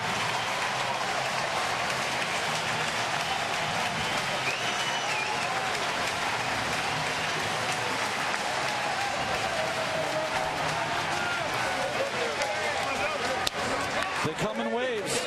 Well, maybe he's heating up. And knows how quick Ronnie, that ball was in, not in enough, just missed enough. And that shows a little bat, to me, it shows more bat speed from Lucas. Unless they want it inside. It's belt high, another cutter that just didn't get there. I also think on a night when I believe it's very difficult to hit this ball out of the ballpark, shows you how much power Lucas has. 8 home runs on the year for Lucas. 3 of them in the span of 5 plate appearances. Over at 30 RBI now, too. 1-1 to Murphy, who tripled in a run his last time up. We were just mentioning the rookie Sam Freeman, and there he is up in the Cardinal bullpen with the Cardinals now behind 5-0. And Murphy, it's a tapper off the mound, Wainwright, and he throws him out, 1 away. Well, Wainwright, in his first 5 starts of the year, allowed 7 home runs. He had not allowed any home runs in his last 5 starts before Duda took him deep. And so Wainwright, who had been just about impeccable his last 2 times out against the Padres and the Phillies, gets touched for 5 runs so far tonight. He was just a little careful with David. He was trying to make sure that he kept this at a 2-run game, and it cost him against Duda. Well, his cutter, it's been his nemesis tonight. He's missed with the cutter with this 8 left-hand hitters in this lineup. If you recall, to lead the inning off, Neuenhuis hit a cutter that didn't get in enough, and pretty much ditto with Duda on the 3-run bomb, and Murph hit a hanger. So 3 mistakes, he got hurt by it badly.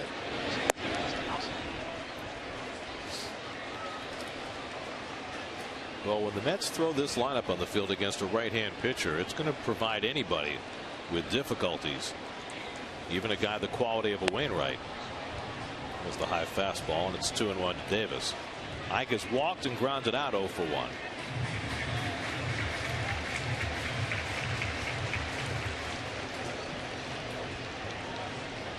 Makes you wonder when Jason Bay comes back, will Terry still be tempted to run this almost all left-hand hitting lineup out there?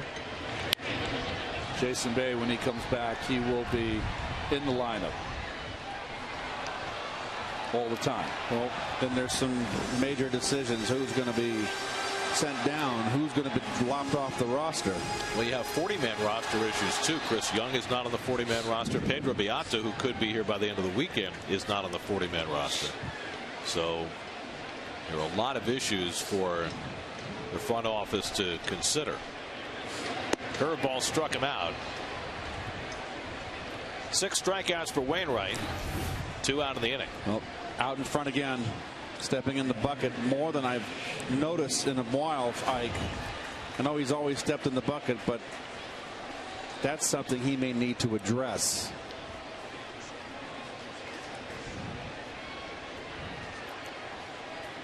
So 2 out and nobody on. Now here's Tolley. Josh has taken a call, 3rd strike, and grounded to 1st in his return from the disabled list, and he takes a curveball strike. Well, Santana now nicely fortified with a 5-run lead. as Tolley lifts one to shallow center, and Beltran eases over, puts it away to end the inning. But the Mets tack on 3 on Duda's home run. Santana goes back to the mound.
Been a big night for Johan Santana so far. Through 6 innings, he's held the Cardinals without a hit, but he's walked 4 while striking out 6, so he's thrown 93 pitches as he faces David Freese to start the 7th. Santana now 4-5 with a 5-0 lead. Freese has walked and flied to center 0 for 1. It'll be Freese, Molina, and Adams for the Cardinals. High fastball from Santana, and it's 0-2.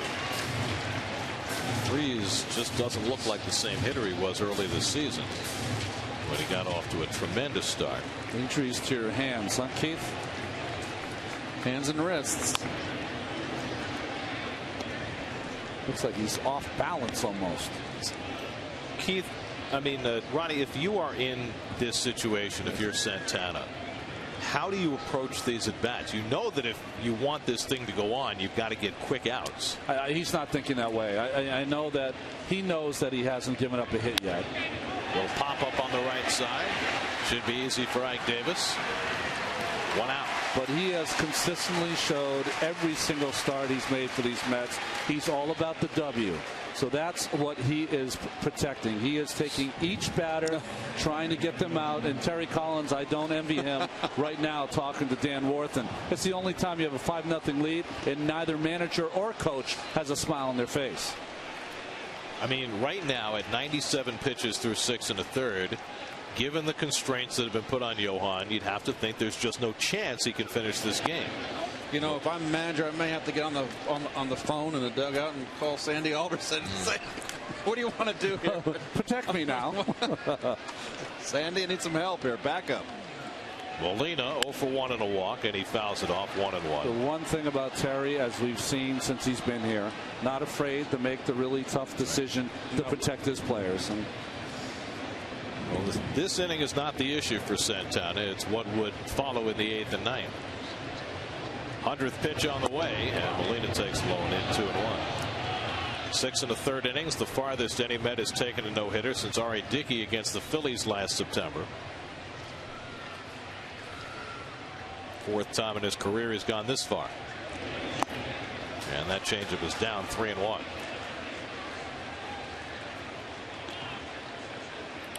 Matt Adams, the first baseman, the only left-hand hitter in the lineup for the Cardinals tonight, waiting on deck.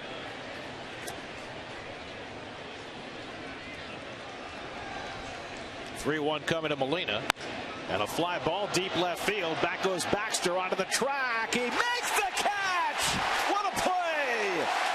And Baxter may be hurt, but he hangs onto the baseball. The umpire's coming out there, and he just now singles out because Baxter has not yet shown the ball, but he is shaken up after hitting the fence. I think he hit his shoulder pretty hard here, obviously. He crashes into this wall. Yep. Yep. Head and shoulder, perhaps. But in any event, Baxter makes a wonderful catch to keep the no-hit bid intact. What a play. Selling out for this play is Baxter. Well, he knew what was at stake, and this is the way he's played anyway. God, that's a catch. I thought there was no chance he was going to make this play. Using that speed, and you're right, he hit that shoulder awfully hard. You know, he stumbled here. He wasn't able to turn to get the flat of his back, the full part of his back against the wall, and just went up against his left shoulder. Santana's reaction. Shades of Rusty Staub back in '73. Terry Collins asking for a replacement. Andres Torres is already running on the field, but right now the concern is for Mike Baxter. Ray Ramirez, the trainer, with him there, seated in front of the fence. Up on his feet, but clearly that left arm is a big concern. Let's see where his wrist and the glove come into play here against the wall. I don't see it. No. As he lay on the warning track, ball in his glove, the third base umpire Adrian Johnson ran about 200 feet out there to make sure that he had secured it.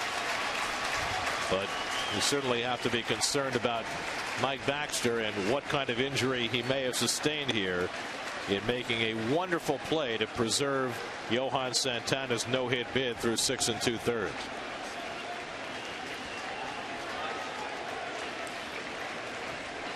So Baxter, the hometown kid who has played so remarkably well for the Mets,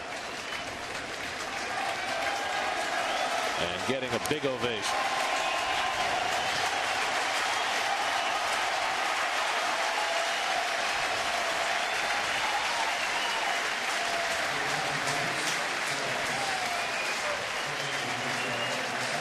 That's an awfully long walk.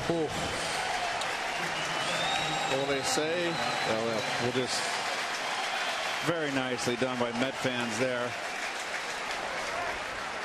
If in the course of a no-hitter, what do they say? There's always 1 or 2, 3 plays. There's always some gifts from the baseball gods, it seems. Well, we've already seen 2. That great play and the bad call on the Beltran ball that should have been scored a base hit.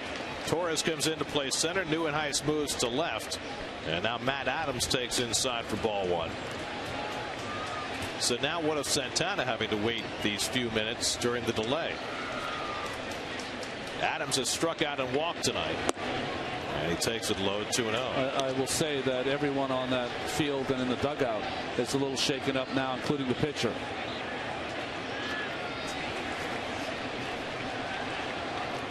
Santana behind 2-0 on Adams, and the rookie takes it low 3-0. And that pitch count inexorably begins to become untenable for Santana, up to 105, and you have to think this might be his last inning. The bullpen now is starting to work. There's a strike, 3-1. Bobby Parnell, first man up.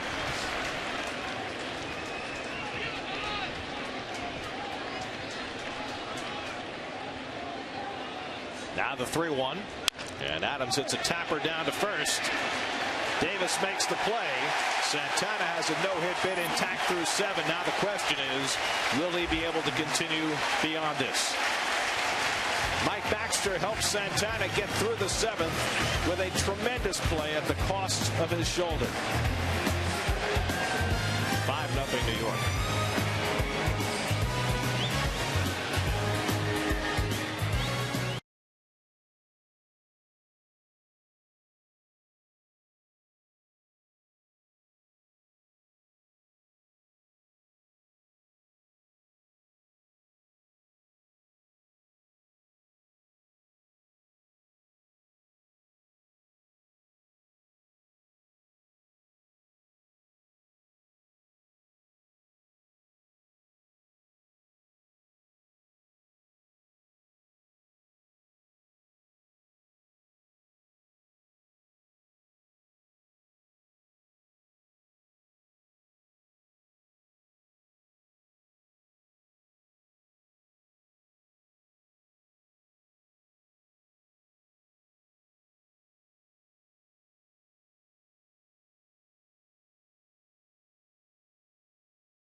Home 7th inning. Omar Quintanilla leads off for the Mets. The intrigue right now is in the empty on-deck circle. Yohan Santana went down the tunnel when the inning ended with 107 pitches under his belt and a no-hitter intact through 7. And there's nobody in the on-deck circle. Santana's place in the lineup. Here we go. That's a bad boy. Terry Collins has. They're going looking for Santana. He's going to keep him in. He's looked down the aisle toward the tunnel a couple of times. And here comes Yohan. He's putting on his helmet. I agree.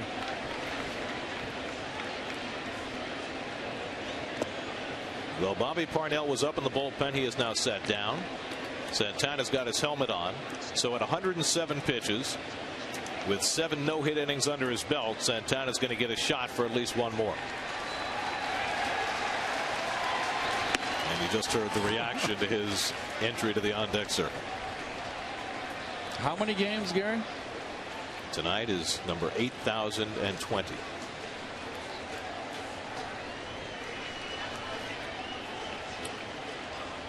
Ricky Bonas all alone. Over the mound for a call. Another one he couldn't field. This one didn't hit the bag, but it was just beyond his reach. And Quintanilla has an infield hit, reminiscent of Neuenhuis's hit back in the 4th. It didn't hit the bag, but he was affected by that. He was. And it should be a rule of error. I don't know what they're going to do. And a big applause for Santana. It is a hit for Quintanilla. And Santana will go up there to bunt. Not quite the thunderous ovation I thought he was going to get as he came to bat here. That was a little odd. 6 outs away from potentially the first no-hitter in Mets history, and he got a smattering of applause as he came to bat. And he gets the bunt down nicely, and Molina makes the play on him. 2-3 on the sacrifice, moving Quintanilla to second. It's a better hand for the bunt. Where are we, in Montreal? This is can't sit in your seat kind of baseball, isn't it? One would suspect. So Santana will resume his lonely seat at the end of the bench. Andres Torres will come up for the first time. Took over for the injured Mike Baxter in the last half inning. We'll get a report on Baxter as soon as we can. And Andres takes the curveball from Wainwright outside for ball 1. Some people get jaded when something's happened to them 8,020 times in a row. They're just waiting for something bad to happen. Is that what you're saying?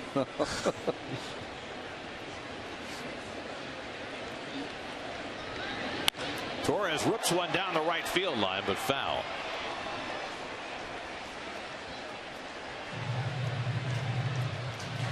Let's answer our AT&T trivia question. We asked who are the 7 members of the 300 homer, 300 stolen base club. We opined that there might be 2 guys with the same last name on that list. And Wainwright struggling with his curveball now. I guess both Bonzes are there. Andre Dawson we forgot. Steve Finley we forgot. Reggie Sanders. Never would have gotten that. Mays and A-Rod the other 2. And Carlos Beltran 1 stolen base away from that club. Now Wainwright behind on Torres 3-1. Now Wainwright up to 95 pitches now, and he certainly has appeared as though he is losing some steam. They've got the lefty Freeman up in the bullpen waiting to make his big league debut.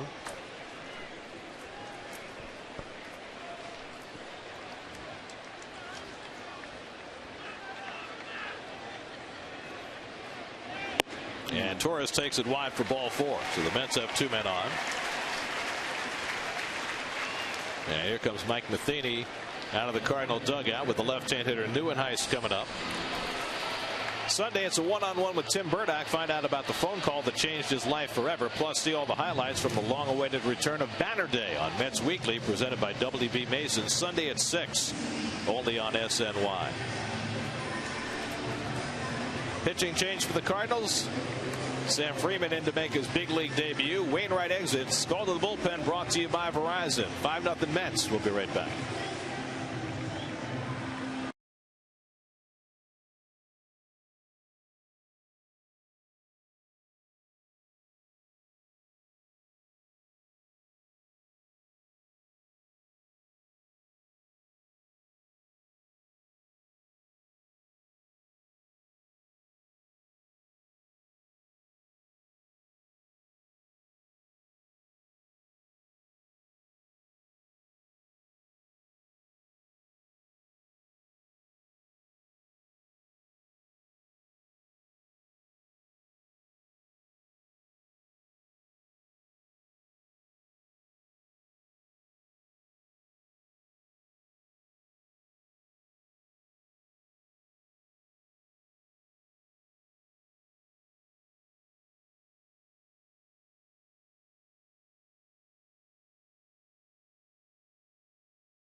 Well, Adam Wainwright out of the game after 6 1/3 innings.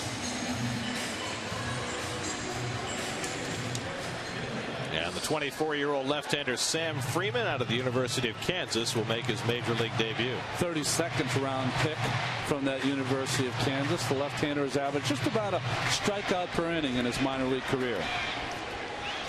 Kirk Neuenhuis is 2 for 3 tonight, and he's pushed his batting average up over 300 for the year. First and second and 1 out. Mets looking to add to their 5-0 lead. And a fastball in for a strike. 0-1. Wainwright went 6 1/3, 6 hits, 5 runs so far, 3 walks, 6 strikeouts, a home run by Duda that crushed his night.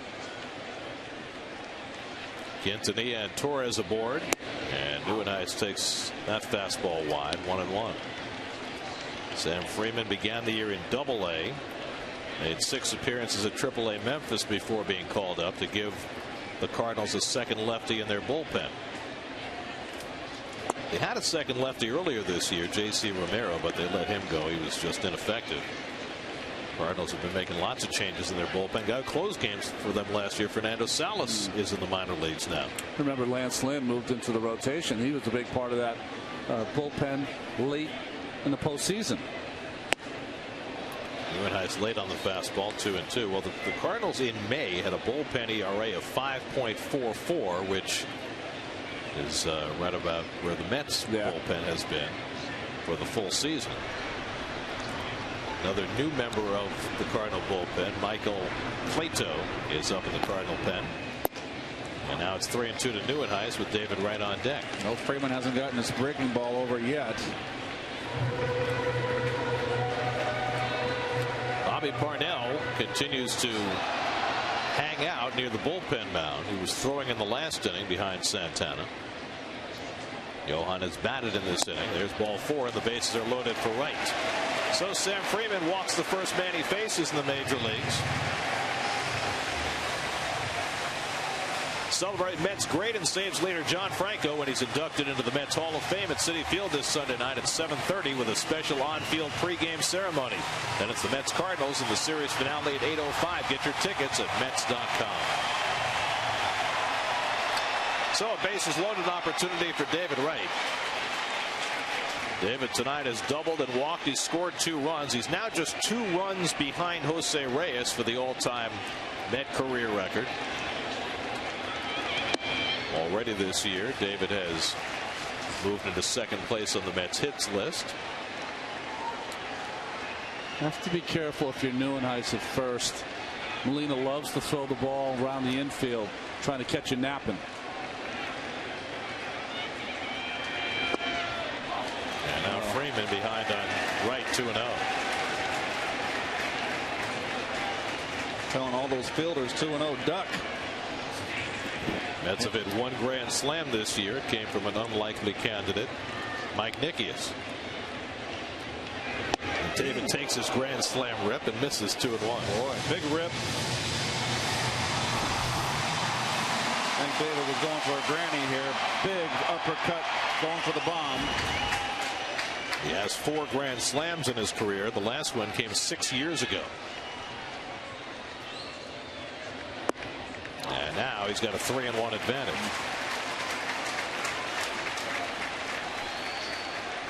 Mike Matheny leaving the young lefty in to face David Wright, who chews up lefties about as well as anybody in the game.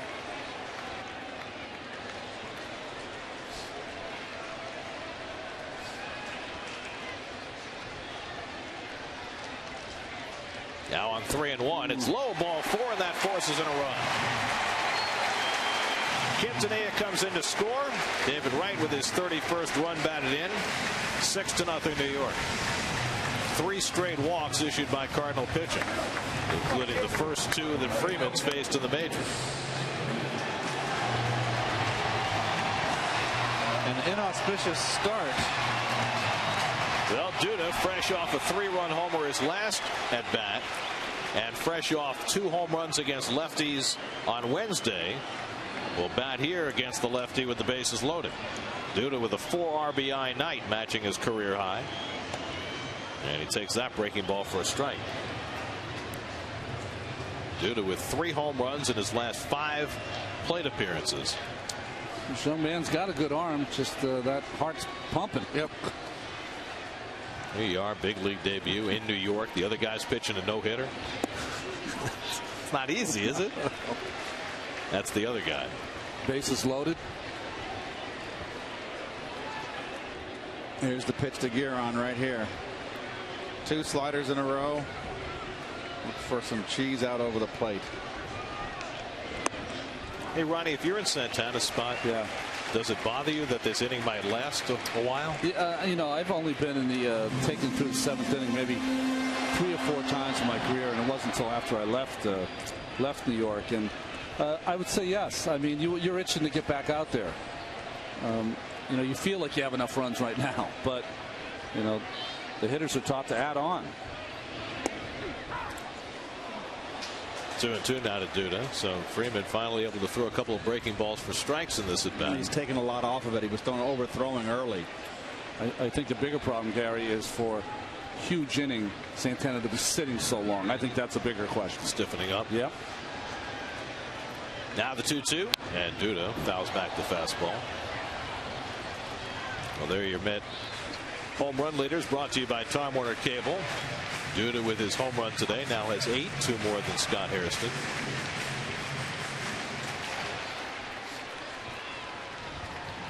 Daniel Murphy still looking for his first home run, waiting on deck. 2-2 from Freeman, and Duda foul tips it for strike 3. So Freeman has his first big league strikeout. He's got a flat slider. Foul tipped it. He's on it. A little reach.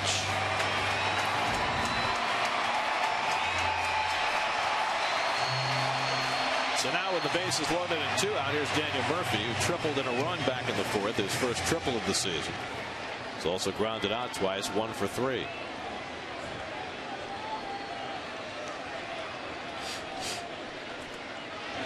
Nets have had only 6 hits tonight, but they've made him count. Doesn't wear a jacket in between innings, just wraps that left arm, that valuable left arm, in a towel. All by his lonesome. So the question is, Ronnie, how far will they let him go? Well, the reason is if they have Bobby Parnell warming up, is that if the decision is made for him, I'm not going to mention what would happen. You guys all know out there. Then Parnell would immediately come into the game. Yes. If not,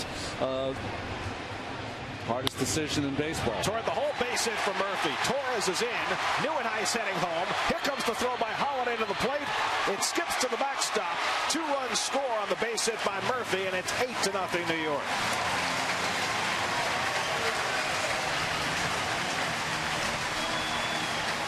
So Murphy with his 2nd and 3rd RBIs of the night. 22 for the year for Daniel. The wrong guy to be throwing sliders to. Yeah. Wrong guy. And that's just how you hit a slider, and Daniel goes that way so naturally. Well, the pitcher throws it because he wants the hitter to try to pull it for a ground ball double play, not Murph. So the books closed on Wainwright. He gives up 7 runs and 6 hits in 6 1/3 innings. 8-0 New York, and here's Davis, the 8th man up in the inning. And he breaks his bat and rolls out to 3rd. The barrel of the bat goes into the stands as Freese throws out Davis to end the inning. But the Mets tack on 3, and now the drama rests with Santana as he goes to the mound for the 8th inning.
Well, the scoreboard says it all. What it doesn't say, though, is the number of pitches that Johan Santana, who's recovering from shoulder surgery, has thrown tonight. That number is 107. The Mets' stated limit for Santana this year is 110, maybe fudging to 115. Tyler Green leads off the 8th. First pitch swinging, pops it up. Omar Quintanilla trailing out. In comes Nieuwenhuis, and Nieuwenhuis avoids the collision and makes the catch. A little bit of nerves, perhaps, given the situation. Well, this has happened before with Nieuwenhuis. He's got to call. He's got to yell a little louder. He's got to be more assertive. That's what he's got to be. He's got to take charge. He's the general. Now, I've played behind guys with no hitters, and as a fielder, Gary, right now you are on your toes. I'll take that back. You couldn't be more assertive than Kirk was there. I think that was Quintanilla. Just wanted to make sure that if Nieuwenhuis wasn't there, he would make the play, but got a little too close. Now Shane Robinson will be the pinch hitter, hitting .243 on the year. 1 out in the 8th. And a fastball strike. He might have been a veteran shortstop who's had a lot of innings, knowing that I'm not going to let this drop in. No way, no how. Meanwhile, Tyler Green really helped out Santana putting that first pitch in play. Well, there's Elvin Ramirez, who just joined the Mets today, and now with an 8-run lead. Should the Mets need a relief pitcher, why not run Ramirez out there? Change up, fouled away. And now it's 1-2. And now Santana is at 110, 111. Rafael Furcal on deck. This is like a runaway train, man. This is almost being taken out of Terry Collins' hands. 1-2. Missed up and in. And did it hit him? Apparently so. Or at least Robinson says it did. No indication from the home plate umpire. And he says, come on back. Gary Cederstrom was having none of it, and now Mike Matheny will come out to argue.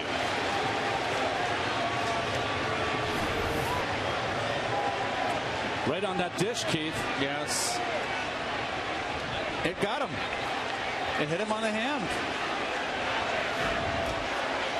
Now the question is, and there was no indication from Cederstrom, did he not see it, or did he rule that Robinson made no effort to get out of the way?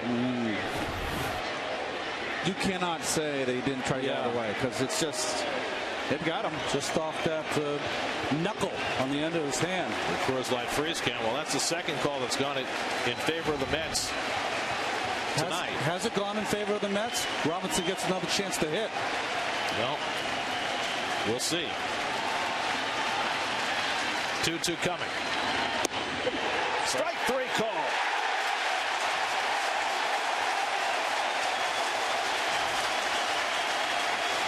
Seven strikeouts for Santana.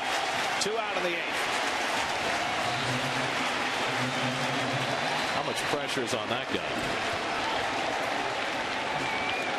How do you weigh it? I feel like it's a runaway train, Gary. That's what it feels like to me. He's going to go out in the 9th if he gets it's bigger than anything here. A chant of Johan from the crowd at Citi Field. John Maine, second to last day of 2007 against the Marlins, broken up by Paul Hoover on an infield hit. Now it's 2-0 to Furcal. Furcal is 0 for 3. He's hit the ball in the air 3 times.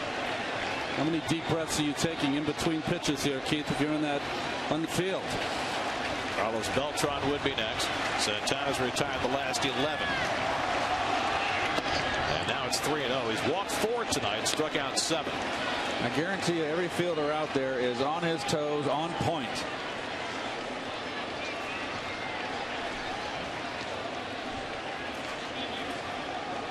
Three 3-0 to Furcal, and taking all the way a strike.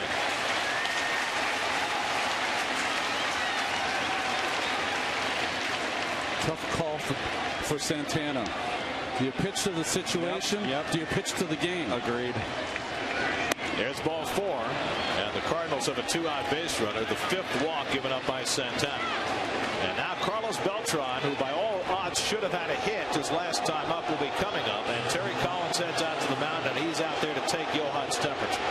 That did not look good, that last changeup, by the way, to Furcal. is going to ask Johan to give him an honest answer, which Johan is not going to give him.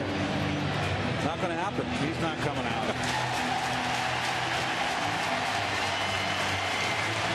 So Santana will get a crack to finish the 8th inning. The closest the Cardinals have come to a hit tonight was the foul ball that Beltran hit in the 6th inning. It appeared to hit the chalk along the left field line behind third base, but it was ruled a foul ball, and then Beltran grounded out.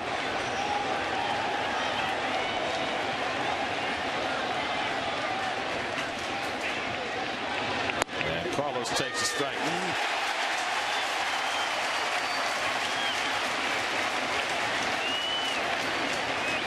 He's never thrown more than 125. That was in that wonderful second to last day start in 08. And Beltran badly fooled. 0-2.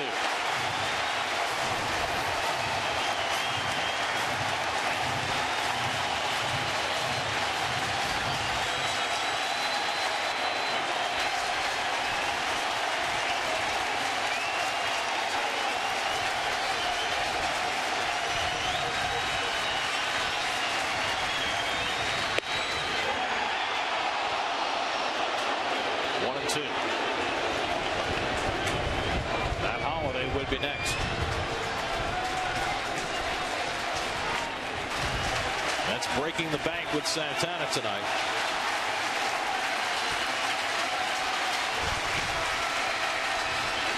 And Beltran flares one. Quintanilla in, and Murphy picked it off in front of him to end the inning. Santana, the first Met since Seaver to take a no-hit bid to the 9th inning.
Johan Santana by himself at the end of the Mets dugout. 8 no-hit innings under his belt, 122 pitches, and apparently is going to have an opportunity to go out there for the 9th inning. The first Met pitcher since Tom Seaver, who did it 3 times, to take a no-hitter into the 9th inning. Meanwhile, Michael Clayton comes in to pitch the bottom of the 8th for St. Louis. And Josh Tolley takes a strike.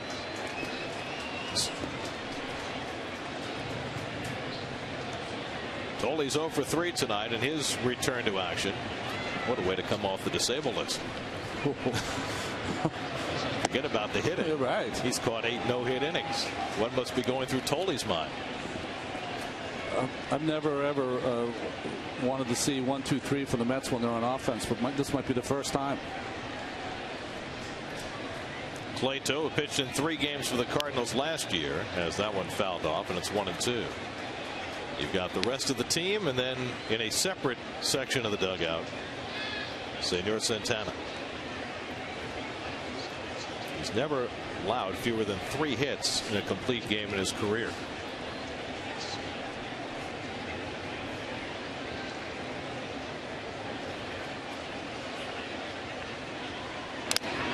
He fouls one off the mask.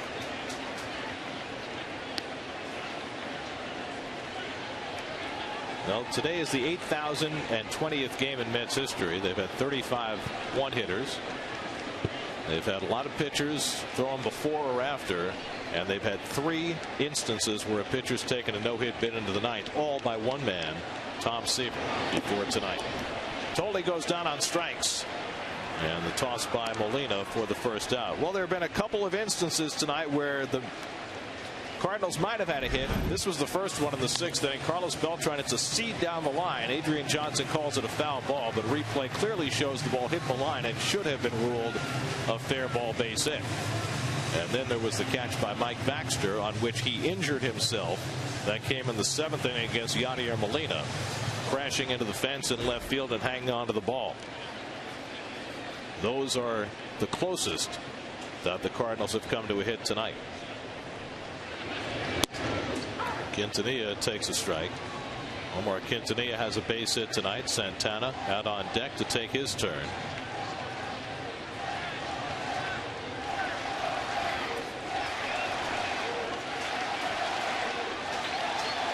And just to make it more interesting, the Cardinals will have the heart of their batting order coming up in the 9th inning. Matt Holliday, Alan Craig, David Freese.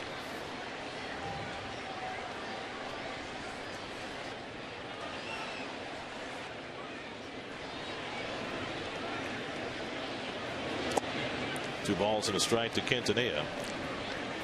I'll tell you, in some ways, Santana being on deck has got to be a welcome relief. Not sitting in that dugout just grinding.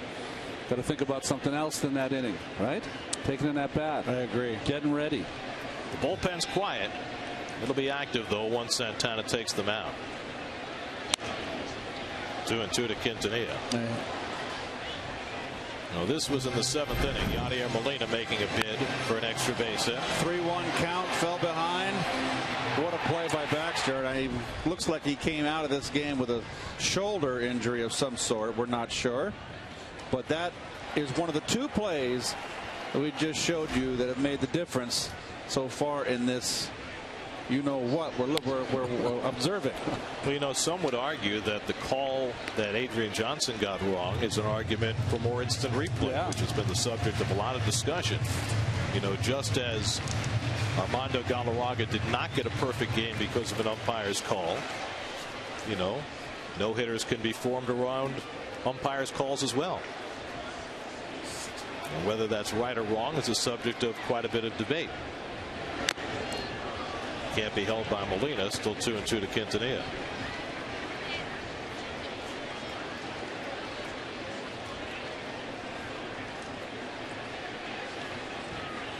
Just as an aside here, I don't think anybody really cares. This kid throws pretty hard. We'll talk about him tomorrow. We'll let him know you mentioned. And now full count to Quintanilla. I think Santana's going to get a bigger ovation this time when he comes to bat. I think so. Than he did in the 7th. I agree. They just gave him a bigger applause when he got the sack in the 7th. Sacrifice bunt.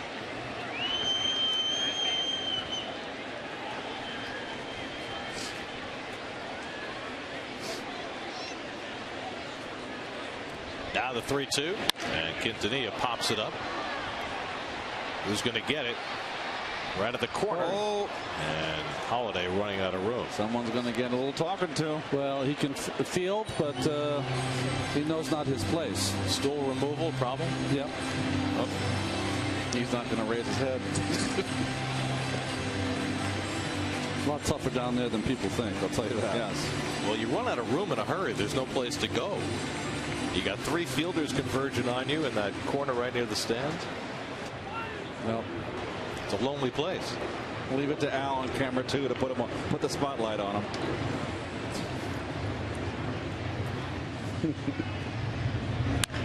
Quintanilla hits a rocket down the line, and that's a base hit. It caroms out to Craig, so Quintanilla will have to stop it first. But a bullet by Omar Quintanilla for his second hit of the night, and now Santana will come to bat.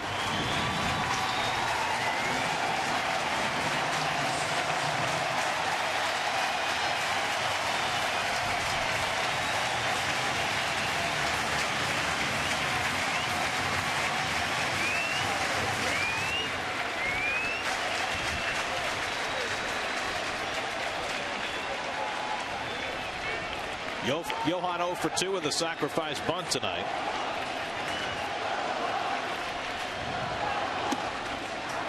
And he takes a strike.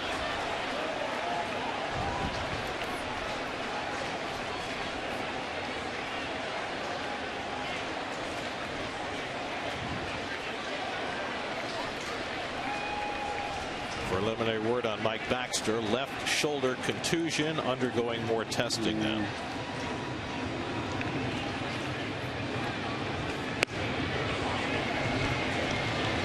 Strike to Santana.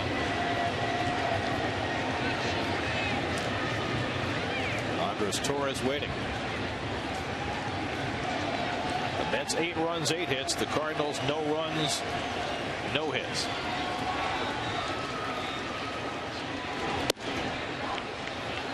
And not bothering with the bunt with an 8-0 lead. Santana has no interest in swinging the bat, has no interest in really getting on base. I'd love to take a couple more strikes and go sit down.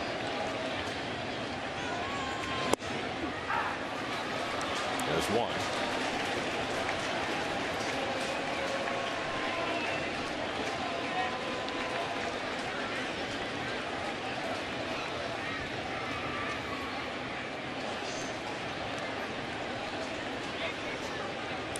Two.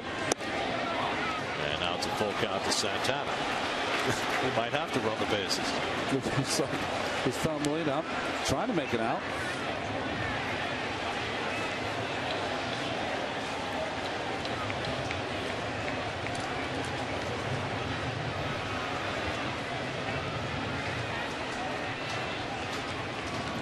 Now the 3-2 from Plato.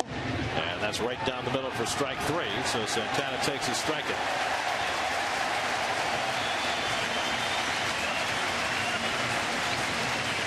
That shows where his focus is. Intelligent at bat. Now he can go ponder for a moment what awaits him when he takes the mound for the top of the ninth. Matt Holliday, front of mind. Here's Torres up for the second time. Walked and scored in the 7th.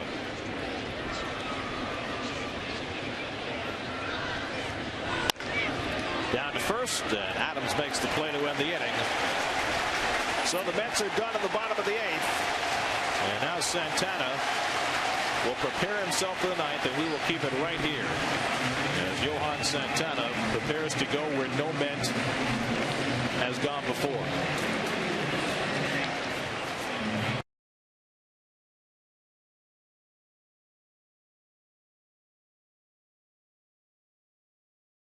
.175 2/3 innings in his career. 42 National League wins. What's he thinking, Ronnie? Well, this is a place that very few pitchers go. So there's no school for this. They don't teach you this in the minor leagues. This is one of those moments that great pitchers and not so great pitchers have had their shot at. Right here, his only thought is he knows who the hitter's up. He knows that they have many at-bats against each other. He knows how to go after him. What's he got left in the tank? Well, I feel the pitcher that Santana is, he's going to reach back for something extra here. And you're going to have to beat him. Elvin Ramirez, just called up today, will stay busy in the bullpen. But Santana, it would appear, is going to be allowed to stay around as long as it takes. Nothing against Elvin Ramirez. I would love if he doesn't make his Major League debut tonight. It's always tomorrow. The Cardinals have not been no-hit in 22 years since Fernando Valenzuela threw one against them in 1990. The Mets, who are in their 51st season, have never had a pitcher seal the deal. 3 times Tom Seaver took no-hitters into the night. The most famous one, his first in 1969, when he had his perfect game broken up with 1 out of the 9th at Shea Stadium by Jimmy Qualls. He also went 8 in the 3rd against the Padres in '72. Leron Lee broke that up, and he took a no-hitter 2 outs into the 9th in a scoreless game at Wrigley Field, and Joe Wallace broke it up in 1975. And now, 37 years later, Johan Santana takes the mound for the 9th inning with a no-hit bid intact. Last time I felt like this as a man, I used to put stirrups on. Matt Holliday leads off. Line drive, center field. On comes Torres, and he gets there. 1 out. 1 pitch, 1 out of the 9th.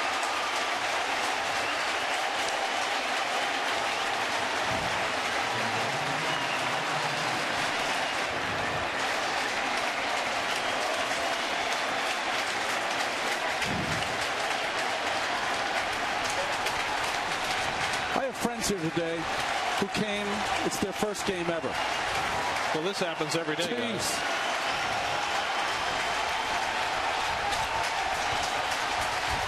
Alan Craig is 0 for 3.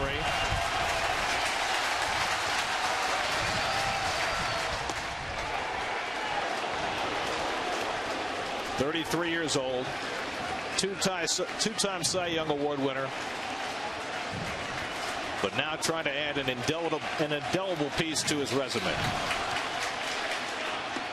Great changeup. 1-1.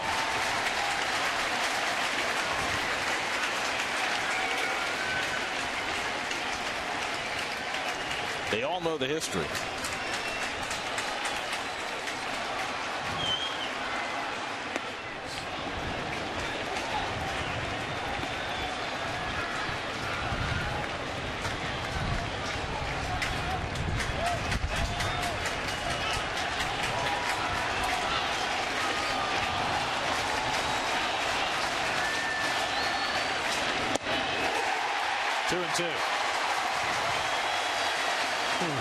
How do you even decide what pitch to throw?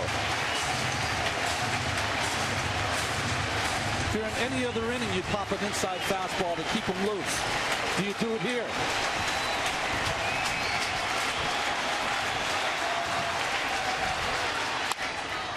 Left field, Neuenhuis coming on. 2 out.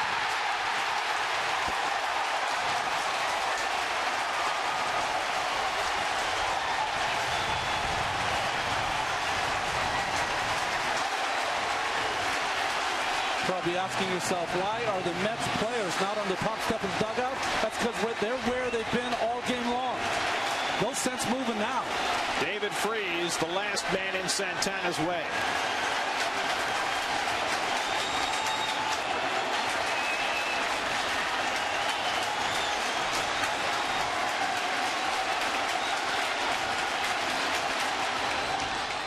Skipping away from Tolley.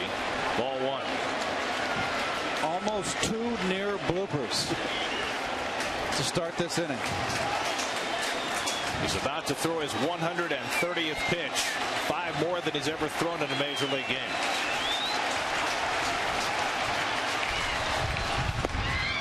And now it's 2-0 to Freese. Johan has walked 5 tonight. He's struck out 7. Bet the house on the 2-0 change, don't you, Keith?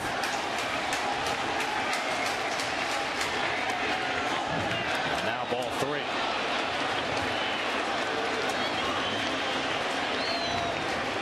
Yadier Molina, who has broken Mets' hearts before, would be next. Do you give a 3-0 hit sign? I think so. And Freese takes it for a strike. 3-1. I'd let him hit. Hitter have anxiety here?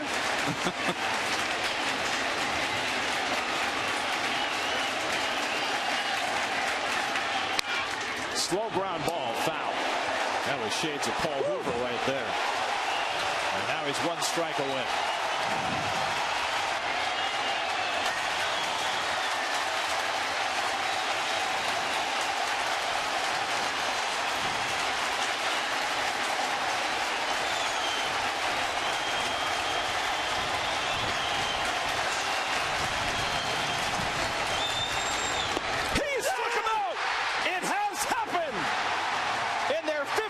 Season, Johan Santana has thrown the first no-hitter in New York Mets history.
This has been a franchise known for its pitchers.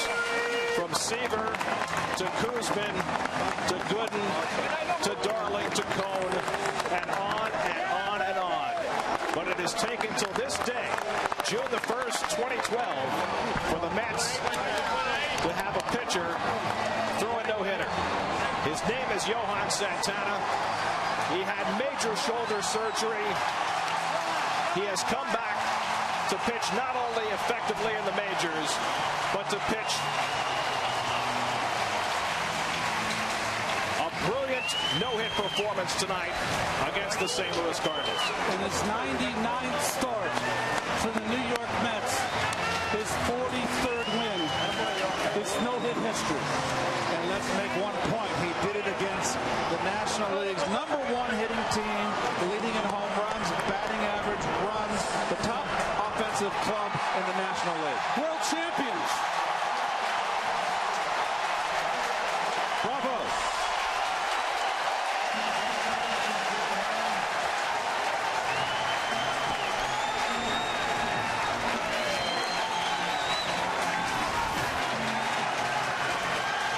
Change up away. Best pitch he had all night long. No chance for freeze.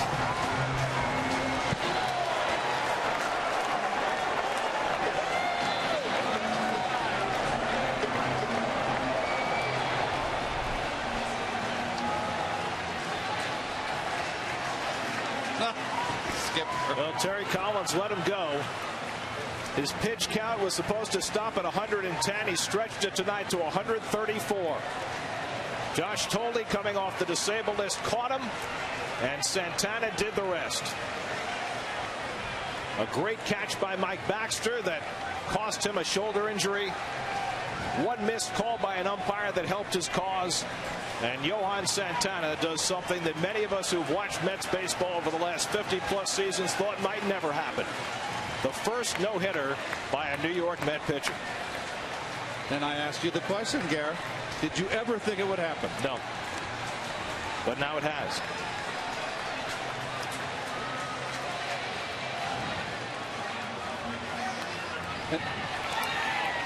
Kevin Burkhardt is standing by with Johan Santana. Johan, you just pitched the first no-hitter in New York Mets history.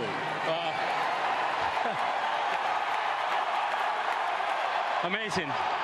I mean, coming into this season, I was just hoping to come back, and stay healthy and help this team, and now I'm in this situation in the greatest, city baseball. I'm very, very happy, and happy for you guys. Finally, the first one.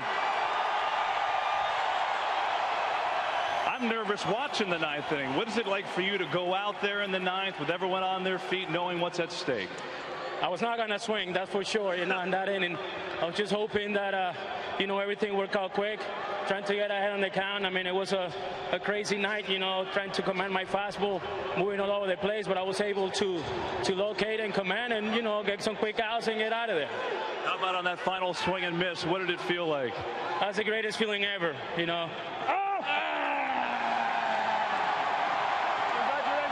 Even with the boot, Justin Turner finds a way to get a pie into it. He's got the bum ankle, but he still found a way to come out with the pie. At least I got whipped cream and not shaving cream. I noticed when you came in before the ninth, after the eighth, I should say, you had the conversation with Terry Collins, and it didn't look like that baseball was coming out of your glove.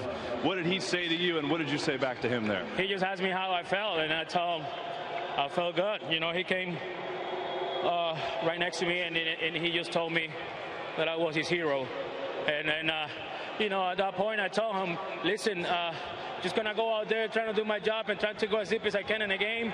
And tonight, he was not going to take me out of the game. No chance. Even if you had 200 pitches, right? No chance.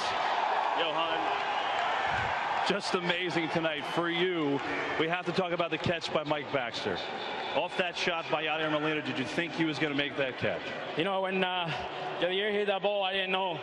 And then when I saw him running back into the warning track and he made that play, it was great. It was amazing, an outstanding play and saved the game. And, all these guys, I want to thank them because they will be proud of what we did tonight, what we accomplished. And then we're just going to continue playing, and play the game. And unfortunately, he had to come out of the game, but we won and we got it done. All the long road back from shoulder surgery, was it worth it?